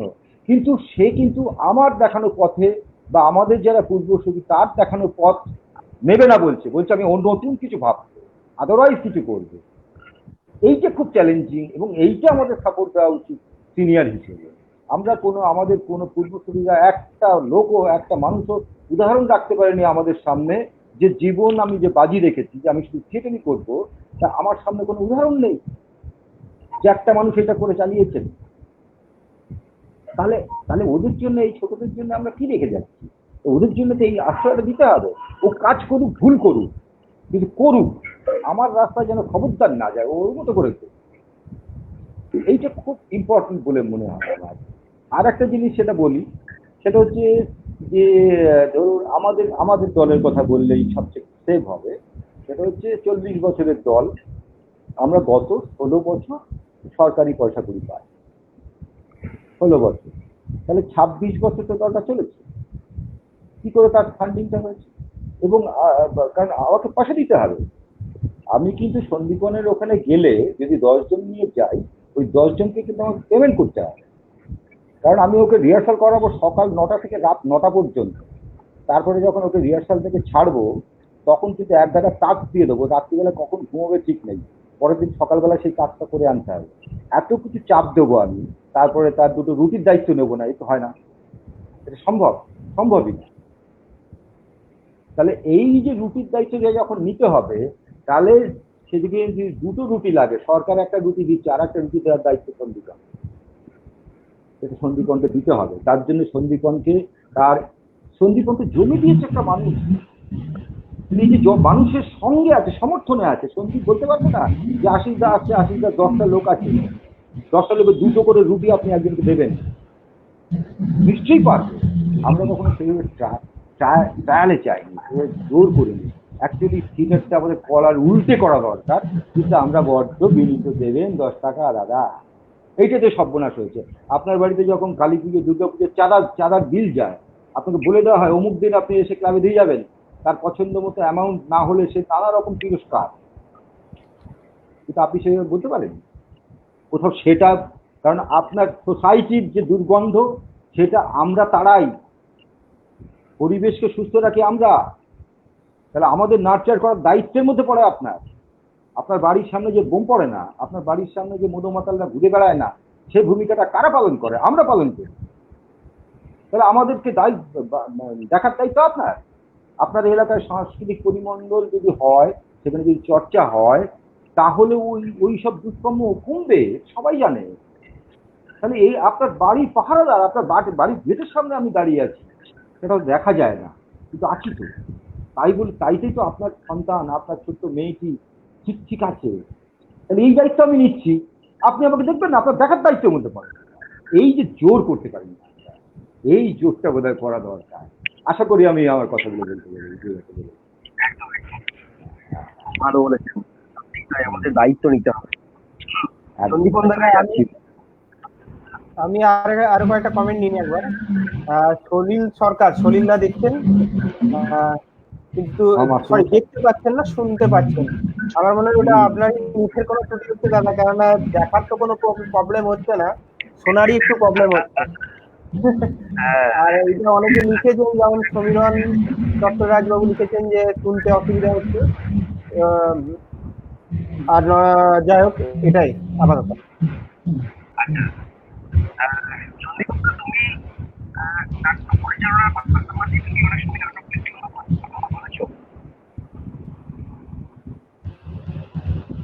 আরেকবার আমি শুনতে পাচ্ছি না। শুনতে পাওয়া যাচ্ছে না। তুমি নাটক পরিচালনা নিয়ে কিছু বললে বোধহয়। হ্যাঁ, নাট্য পরিচালনার পাশাপাশি তুমি অনেক সময় নাটকের জন্য ফর্ম ধরেছো। নাটক লেখা? হ্যাঁ, নাটক লেখা। হ্যাঁ, তুমি লিখেছো, হ্যাঁ বলো। লিখেছো, তারপর তুমি তখন লিখেছো। হ্যাঁ, তো এই যে এখন যে সময়টার মধ্যে দিয়ে যাচ্ছি আমরা, এখন নাটকের বিষয়বস্তু কি হতে পারে, কি নাটক লিখবে, পরবর্তীতে যখন আমরা নাটক করবো, কি বিষয় ফোকাস করবে? ভালো প্রশ্ন করলে তুমি। এখন দুটি বিষয় তো একেবারে চোখের সামনে থেকে বেরিয়ে গেল। একটা তো চলছে, আমাদের সঙ্গেই চলছে, আরো একটা চলছে, কিছুটা স্থিমিত হয়েছে আর কি। কোভিড-19 করোনা, এটা নিয়ে এখন গোটা বিশ্ব জুড়ে কাজ চলছে, নাটক লেখা। আমার মনে হয় সিনেমা স্ক্রিপ্টে বোধহয় রেডি হয়ে গেছে, নায়ক হয়তো করোনা হবে, কোভিড-19 নায়ক হবে হয়তো। তো নাট্যকার বা নাটককারদের তো একটা পথ তো খুলে গেল নাটক এই নিয়ে। শুধু তাই নয়, করোনাকে কেন্দ্র করে হয়তো বিভিন্ন বিষয় শাখা প্রশাখা জুড়ে নাটক হয়তো আসবে, আমরা দেখতে পাবো। মা তার মৃত সন্তানকে টেনে নিয়ে যাচ্ছে, এটা নিয়ে নাটক হতে পারে। সুতরাং করোনা কেন্দ্রিক নাটক হতেই পারে। আর একটা আমার যেটা মনে হচ্ছে, সেটা হচ্ছে গিয়ে আমফান। এই আমফানটা একটা মারাত্মক রকমের প্রভাব পড়লো আমাদের পশ্চিমবঙ্গের মধ্যে, যেটা পশ্চিমবঙ্গের মানুষ মনে হয় না কোনদিন দেখেছে। এত গতিবেগ ঝড়ের, এত দাপট কলকাতার বুকে এবং সুন্দরবনের দিকে যেগুলো গেড়িয়ে গেছে, মানুষের যে ভয়ঙ্কর দুরবস্থা, এটা নিয়েও তো নাটক হতে পারে।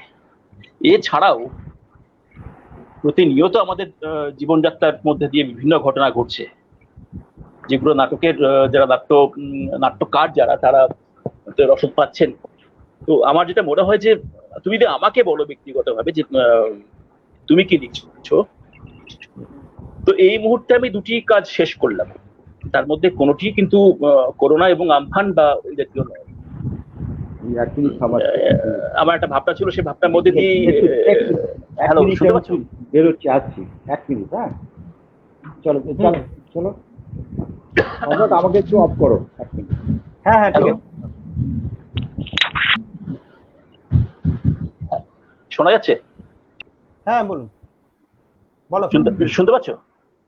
হ্যাঁ, হ্যাঁ, তো বলো। এই মুহূর্তে আমি যে কাজ করেছি সেটা কিন্তু করোনা বা আমফান নয়। আমার কিছু কাজ বাকি ছিল, সে কাজগুলো আমি শেষ করলাম। এই তো আপাতত আমার কাজ, আবার নতুন করে শুরু করব ভাবছি। দেখা যাক আগামী পথটা কেমন, কি লিখতে পারি। তবে একটা খুব সত্যি কথা বলছি, এটা মুখে যাই বলি না কেন, একটা ভয়ঙ্কর রকমের চাপ কিন্তু ভিতরে তৈরি হচ্ছে। মানে করোনা বলো, লকডাউন বলো, মানে এই যে ঘরে বসে থেকে বেরোতে না পারা, একটা আতঙ্ক কিন্তু গ্রাস করছে। চেষ্টা করছি বেরিয়ে যাওয়ার, কিন্তু সব ক্ষেত্রে হয়ে উঠছে না। এটা একটা কিন্তু হচ্ছে আর কি। আর সব থেকে বড় কথা, আমরা নাট্যকর্মী তো। বলো। হ্যাঁ, বলছি যে মানে আমার যেটা বলো, যেটা বিশ্বজিৎ ফোন করেছিল, কমেন্ট করেছিল, প্রশ্ন করেছিল যে করোনা পরবর্তী সময়ে কি আমাদের এই প্রসেনিয়াম থিয়েটারটা কি আমরা করতে পারবো, না অন্তরঙ্গ থিয়েটার গুলো কি আমাদের হতে পারে, আমাদের করোনা পরবর্তী সময়ে কোন দিকে ঝুঁকতে হবে? তীর্থর প্রশ্ন যেটা। হ্যাঁ হ্যাঁ হ্যাঁ, তীর্থ যে প্রশ্নটা করেছে, তাই তো? হ্যাঁ হ্যাঁ হ্যাঁ হ্যাঁ হ্যাঁ হ্যাঁ হ্যাঁ, মানে তীর্থর প্রশ্ন। তো আমার তো মনে হচ্ছে এই মুহূর্তে আমি দেখে আসছি যেটা, এক তোমরা ইয়ং নাট্য সংস্থা শিউরি, সুব্রত ঘটকের ভবানীপুর সপ্তপ্রদীপ সাংস্কৃতিক সোসাইটি এবং সাঁইথিয়ার পোয়েকাপ নাট্যদল, এই মুহূর্তে এখনো পর্যন্ত যারা কিন্তু নাটক নিয়ে বিভিন্ন পরীক্ষা নিরীক্ষা করছো, তোমরা কখনো স্পেশে যাচ্ছ, কখনো ইন্টিমেটে যাচ্ছ, তো কখনো প্রসেনিয়ামে আসছো, কখনো একেবারে থার্ড থিয়েটারের দিকে চলে যাচ্ছ। তো তোমরা তো কাজ করছো। আমার যেটা মনে হচ্ছে, আমাদের দল যেটা মনে হচ্ছে, মানে সমস্যাটা আমাদের ক্ষেত্রে ইয়ং বা ভবানীপুর বা ওয়েকাপের কিন্তু সমস্যা হবে বলে আমার মনে হচ্ছে না, কারণ তারা অলরেডি সে জায়গায় ঢুকে গেছে। তোমরা বরং আমরা তোমাদের কাছ থেকে শিক্ষাটা নেব, তোমাদের কাছ থেকে আমাদের নিতে হবে যে ভাই নির্মল, তীর্থ, সুব্রত, আমাদের একটু দাও, আমরা কাজ করতে চাই এইভাবে। সমস্যাটা আমাদের মতন যারা নাটকের দল, যারা একমাত্র মঞ্চ নাটক ছাড়া নাটক করিনি, দু একটি ক্ষেত্রে শুধুমাত্র, তাদের ক্ষেত্রে কিন্তু সমস্যা আসতে পারে। আগামী দিন কি হবে জানি না, এখনো পর্যন্ত লকডাউন তো উঠে গেছে। হ্যাঁ, তুমি কি মনে করছো যে ওই ধরনের থিয়েটার গুলো কি অবলম্বন করতে হবে? দেখো ভাই, নাটক তো মানুষের জন্য জীবনের কথা বলে, জীবনের সমস্তটাই জীবনকে কেন্দ্রিক নাটক। তো নাটক দেখানোর জন্য মানুষের কাছে পৌঁছাবো, তবে তো সেই জীবনে মানুষ শুনবে। নাটকের মধ্যে মূল্যবোধ আসবে, মানবিক বোধগুলো আসবে, শিক্ষা আসবে, কি করে এগিয়ে যাবো, ইতিহাস আসবে, আমার সভ্যতার কথা আসবে। তো সেগুলো মানুষের সামনে যখন তুলে ধরবো, তখন মানুষ এটা বুঝতে পারবে। তো আমার তো উদ্দেশ্য মানুষের কাছে নাটকটাকে দেখানো, পৌঁছানো। সেটা যদি মঞ্চ নাটক না করে আমি ইন্টিমেটে করতে পারি এবং আমার সেখানে যদি উদ্দেশ্য সাধিত হয়, তো ঠিক আছে, অসুবিধা কি আছে। যদি আমি স্পেশে গিয়ে করতে পারি, বা এমন হতে পারে এখন যেটা করছে তীর্থরা, যেটা করলো অনলাইনে একটা নাটকের প্রতিযোগিতা করলো, যদি এটা করে মনে হয় যে এটা পরীক্ষা নিরীক্ষা হবে, যদি মনে হয় যে এটাতে মানুষের কাছে যেতে পারছি আমি, আমার উদ্দেশ্য সাধিত হচ্ছে, তো এটা গ্রহণযোগ্য অবশ্যই হতে পারে। মানে এখনো পুরো পরিষ্কার নয় যে করোনা পরবর্তী নাট্য জীবন, মঞ্চ জীবন, নাটকের জীবন, অভিনেতা অভিনেত্রীদের বা নাটকের দলগুলোর কি দিন আসতে পারে, কিভাবে কাজ করতে পারে, এখনো পর্যন্ত সেটা কিন্তু বোঝা যাচ্ছে না। গতি প্রকৃতিটা কোন দিকে সেটা কিন্তু এখনো বোঝা যাচ্ছে না। আরো সময় না গেলে পরে আমরা কিন্তু বুঝতে পারবো বলে মনে হচ্ছে। আচ্ছা, বাবুলদা ওই একই প্রশ্ন আশিসদার কাছে করেছেন, এবার থিয়েটার কোন পথে চলবে? তুমি যে প্রশ্নটা করছিলে, আসলে থিয়েটার চলবে সেটা নিয়ে আমার কোনো সংশয় নেই, বরং এই যে একটা স্ট্যাটিক থিয়েটার দেখছিলাম আমরা একই রকম, সেটা পাল্টানো। আর ওই ইন্টিমেট থিয়েটার, স্ট্রিট থিয়েটার, তারপরে প্রসিনিয়াম থিয়েটার, মানে থিয়েটার একাডেমি অফ ফাইন আর্টসে হলেই সেটা থিয়েটার হয়, আর কোটি কোটি টাকা খরচ করলে সেটা থিয়েটার হয়। আর যারা এই যে আমরা যেগুলো কাজগুলো করি, তীর্থরা যেটা করছে, বা বিভিন্ন জায়গায় কল্লোল, বর্তমানে কল্লোল যেটা করছে, হ্যাঁ, এগুলো থিয়েটার নয়। এটা শহরের লোকরা অনেক সময় ভাবে থিয়েটার মানে হচ্ছে একটা পর্দা উঠে যাবে, সেখানে এসি থাকবে, প্রচুর আলো থাকবে, সব কিছু থাকবে, মানে প্রচুর দামের টিকিট হবে, তবে একটা থিয়েটার। এইটা যারা ভাবছেন তাদের কিন্তু ভাবতে হবে, তারা কিন্তু খুব কঠিন পরিস্থিতিতে আছে। থিয়েটার কি, থিয়েটারের মৃত্যু আছে, বরং এইটা শিক্ষা দেব আমরা। থিয়েটারের ভাষা পাল্টাবে, থিয়েটারের সাবজেক্ট পাল্টাবে, থিয়েটারের ল্যাঙ্গুয়েজ পাল্টাবে, তার টেকনোলজিকে কিভাবে ব্যবহার করব, থিয়েটার কত করে কত তার ইলাস্টিসিটি বাড়বে, কত ফ্লেক্সিবল হবে, সেইটা তো এখন ভাববার সময়।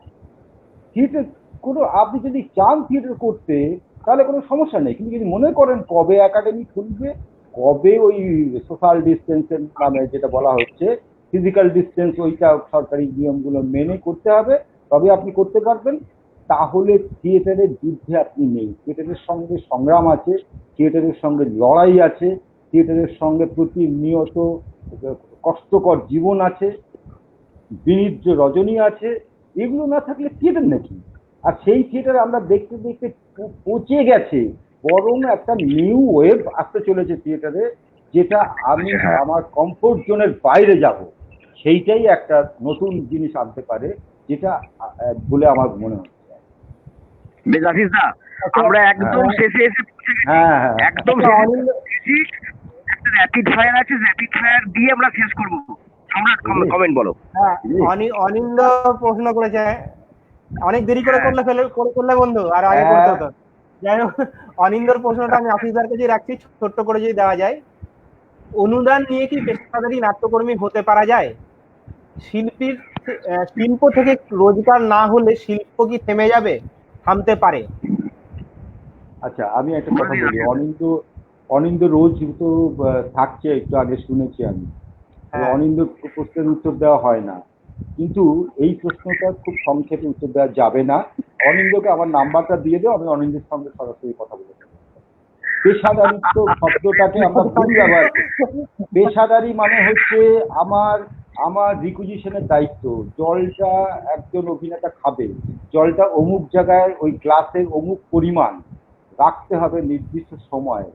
শুধু সে এইটাই যদি একটা লোকের কাজ হয়, সে ওই কাজটা 100% ঠিকঠাক করবে। এইটা হচ্ছে পেশাদারিত্ব। পেশাদারিত্ব শব্দের সঙ্গে আমরা না অর্থ জড়িয়ে ফেলি, সেই জন্যই গন্ডগোলটা হয়। হ্যাঁ, তো অনিন্দকে আমি নিশ্চয়ই বিস্তারিত বলবো, অনিন্দর সঙ্গে আমার 1-to-1 কথা হবে, কারণ এই অনুষ্ঠানের সবটা একটা গাইডলাইন থাকে। এখানে বলতে গেলে অনেক, এটা খুব সংক্ষেপে উত্তর দিলে অনিন্দও স্যাটিসফাই হবে না, আমিও স্যাটিসফাই হব না। অতএব অনিন্দর সঙ্গে কথা, এই সুযোগে, তোমাদের সুযোগে অনিন্দর সঙ্গে আমার প্রেম হলো, অনিন্দর সঙ্গে কথা চলতে থাকবে। ঠিক আছে, আমি আগে দুটো কমেন্ট নিয়ে নিচ্ছি। আশিস কুমার চিত্তকর বাবু লিখেছেন যে নতুন প্রজন্মর অনীহা কেন থিয়েটারের প্রতি, বুঝি না বাপু, এরকম একটা লিখেছেন উনি। আর এদিকে প্রদীপ কবিরাজ বাবু লিখেছেন জীবন জীবিকা নাটককে কি এক আসনে বসানো যাবে? মানে ওই একই ব্যাপার, পেশাদারির জায়গাটাই চলে আসছে। পরবর্তী ক্ষেত্রে আমরা এই প্রশ্নগুলো উত্তর দেওয়ার চেষ্টা করবো প্রশ্নদের মুখে। প্রশ্নটা রইলো, দাদা ক্ষমা করবেন আমাদেরকে। আর অনিন্দকে আমি নম্বরটা দিয়ে দেবো। আচ্ছা, আমরা প্রথমে র্যাপিড ফায়ারে যাচ্ছি আশিসদার কাছে, কেমন? আশিসদা শুনতে পাচ্ছেন তো? হ্যাঁ, পাচ্ছি, বলো। একদম না ভেবে উত্তর দেবেন, ঠিক আছে? বলো। হ্যাঁ, না ভেবে উত্তর। বলছি যে কাকে বেছে নেবেন, পিটার ব্রুক না Gunter Grass? Peter Brook. Rabindra Bharati না বিশ্বভারতী? রবীন্দ্র ভারতী। উৎপল দত্ত না শুভমিত্র? শম্ভু মিত্র। যোগেশ দত্ত না সুরেশ দত্ত? সুরেশ দত্ত। বাদল সরকার না পুরী চট্টোপাধ্যায় নাট্যকার হিসেবে? বাদল সরকার। কৌশিক চট্টোপাধ্যায় না উজ্জ্বল চট্টোপাধ্যায়? কৌশিক চট্টোপাধ্যায়। নির্দেশক হিসেবে রুদ্রপ্রসাদ সেনগুপ্ত না বিভাস চক্রবর্তী? এইটা খুব গন্ডগোলের প্রশ্ন, এটার উত্তর দেবো না। আসলে কি জানো তো, যে প্রত্যেকে আলাদা আলাদা থাকে তো, তার স্বমহিমায় দুজনেই খুবই আমার প্রিয় মানুষ এবং প্রিয় কাজ তাদের করছে। নির্দেশক হিসেবে ব্রাত্য বসু না সুমন মুখোপাধ্যায়? সুমন মুখোপাধ্যায়। কাজের ধারা হিসেবে সুবোধ পট্টনায়ক না রতন থিয়াম?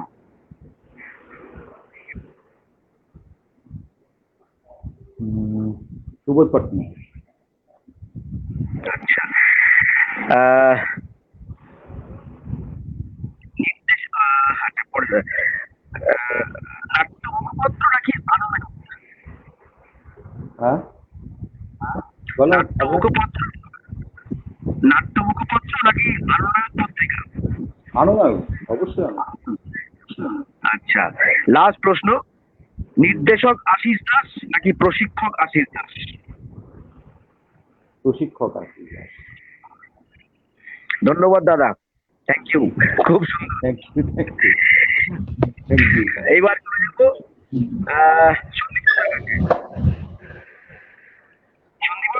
বলছি আমিও কিন্তু বলো। হ্যাঁ বলো বলো। বলছি সব তুমিও প্রশ্নের উত্তর নাও দিতে পারি কিন্তু। না না না, বলো।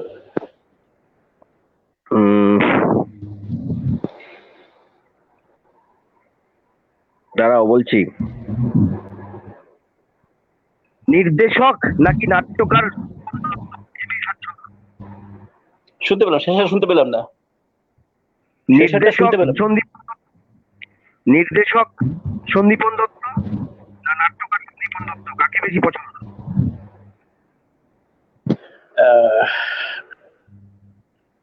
নির্দেশক। তারাশঙ্করের উপন্যাস নাকি রবীন্দ্রনাথ ঠাকুরের উপন্যাস? অবশ্যই রবীন্দ্রনাথ ঠাকুর। ডাক হরকরা নাকি রসকলি তোমাদের প্রযোজনা?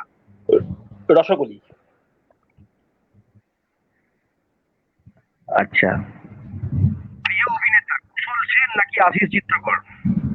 বলবো না, হ্যাঁ এই উত্তর দেওয়া যাবে না, তুমি ঝগড়া লাগানোর চেষ্টা করছো, তুমি তো মারপিট লেগে যাবে এটা। আমার দুজনেই খুব প্রিয় অভিনেতা, এই দুজনেই খুব ভীষণ ভীষণ প্রিয় অভিনেতা। আচ্ছা, কোনো একটি নাটকে, এর পরের প্রশ্ন, কোনো একটি নাটকে অভিনেত্রী হিসেবে কাকে বেশি প্রিফারেন্স দেবে, মুক্তা দত্ত নাকি ঈশিতা চিত্রকর? কোন নাটক বলবে না যে কোনো নাটকের ক্ষেত্রে বলছো? যে কোনো নাটকের ক্ষেত্রে আগে তুমি কাকে বেশি গুরুত্ব দেবে? এই মুহূর্তে নাটকের চরিত্রের প্রয়োজনীয়তার উপর নির্ভর করবে। কম বয়সে হলে অবশ্যই ঈশিতা, আর মাঝ বয়সে হলে অবশ্যই মুক্তা। আচ্ছা, ভবানী প্রসাদ মজুমদার নাকি শুভ দাশগুপ্ত? শুভ দাশগুপ্ত। আচ্ছা, জেলার নাট্য পরিচালক হিসেবে মহাদেব দত্ত নাকি বাবুল চক্রবর্তী, কাকে পছন্দ করবে? নাম দুটো আরেকবার। মহাদেব দত্ত, বাবুল চক্রবর্তী? অবশ্যই বাবুল চক্রবর্তী। আচ্ছা, জেলার ছড়াকার অতনু বর্মন নাকি আশিস মুখোপাধ্যায়? এই রে এইটা ভীষণ কঠিন প্রশ্ন করে দিলে তুমি, নির্মল। তুমি দুটো খুব কঠিন প্রশ্ন দিলে আমাকে। আমার কাছে দুজনেই অত্যন্ত প্রিয় মানুষ, আশিস দা এবং অতনু দা। তো এখানে আমার একই আসনে দুজনে একসঙ্গেই থাকবে আমার কাছে, এটা আগে পিছের ব্যাপার নেই, 1 নম্বর 2 নম্বরের ব্যাপার নেই, দুজনের সমান আসনে রয়েছে। শিক্ষক সন্দীপন দত্ত, নাট্যকর্মী সন্দীপন দত্ত, কাকে বেশি গুরুত্ব দেবে? আরেকবার। শিক্ষক সন্দীপন দত্ত, নাকি নাট্যকর্মী সন্দীপন দত্ত? শিক্ষক সন্দীপন দত্ত। আচ্ছা, লাস্ট প্রশ্ন, মণিমালা নাকি নাট্যতীর্থ? নাট্যতীর্থ। ওকে, ধন্যবাদ। অনেক অনেক ধন্যবাদ সন্দীপনদা। ধন্যবাদ এবং কৃতজ্ঞতা আজকের দুই অতিথিদের আমাদের ইয়ং নাট্য সংস্থার তরফ থেকে। আপনারা আপনাদের মূল্যবান সময় আমাদেরকে দিলেন এবং আমরা এই আড্ডা থেকে অনেক কিছু জানলাম, শিখলাম, অনেক কিছু উপলব্ধি করলাম। আমরা আগামী দিনে মার্কেট যাবো কাজে। আমি একটি কথা বলে দিতে চাই, একটি নির্মল, যেটা আমার বলা উচিত ছিল, বলতে পারিনি, সেটা হচ্ছে আমোদপুরের নাট্যতীর্থ পরিবারের পক্ষ থেকে সিউড়ি ইয়ং নাট্য সংস্থাকে আমাদের আন্তরিক অভিনন্দন এবং শুভেচ্ছা জানাচ্ছি। তোমাদের প্রাক 20 বছর যে জন্মদিন যেটা আসছে, তোমরা যে কাজটি করছো তার জন্য আন্তরিক অভিনন্দন এবং শুভেচ্ছা তোমাদের, আমাদের পরিবারের পক্ষ থেকে, নাট্যতীর্থ পরিবারের পক্ষ থেকে। বলো এবার। আমার হয়ে একটু দিয়ে দাও, আমাদের হয়ে একটু দিয়ে দাও। হ্যাঁ, গোবরডাঙ্গা নকশার পক্ষ থেকেও নাও। একদম।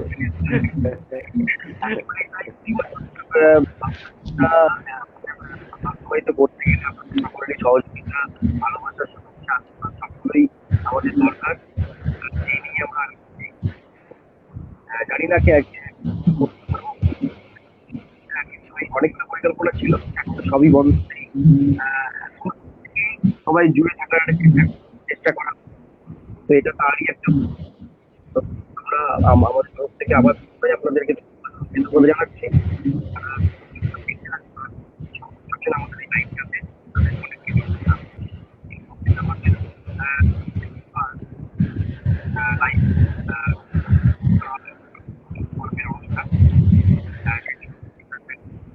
প্রবীর এবং সুব্রত। ধন্যবাদ সবাইকে। লাস্ট সত্যদা কমেন্ট করেছেন রঙ্গসাথীর, ধন্যবাদ। আর অনিন্দ লিখেছেন যে আশিস দার উত্তরে আমি সন্তুষ্ট।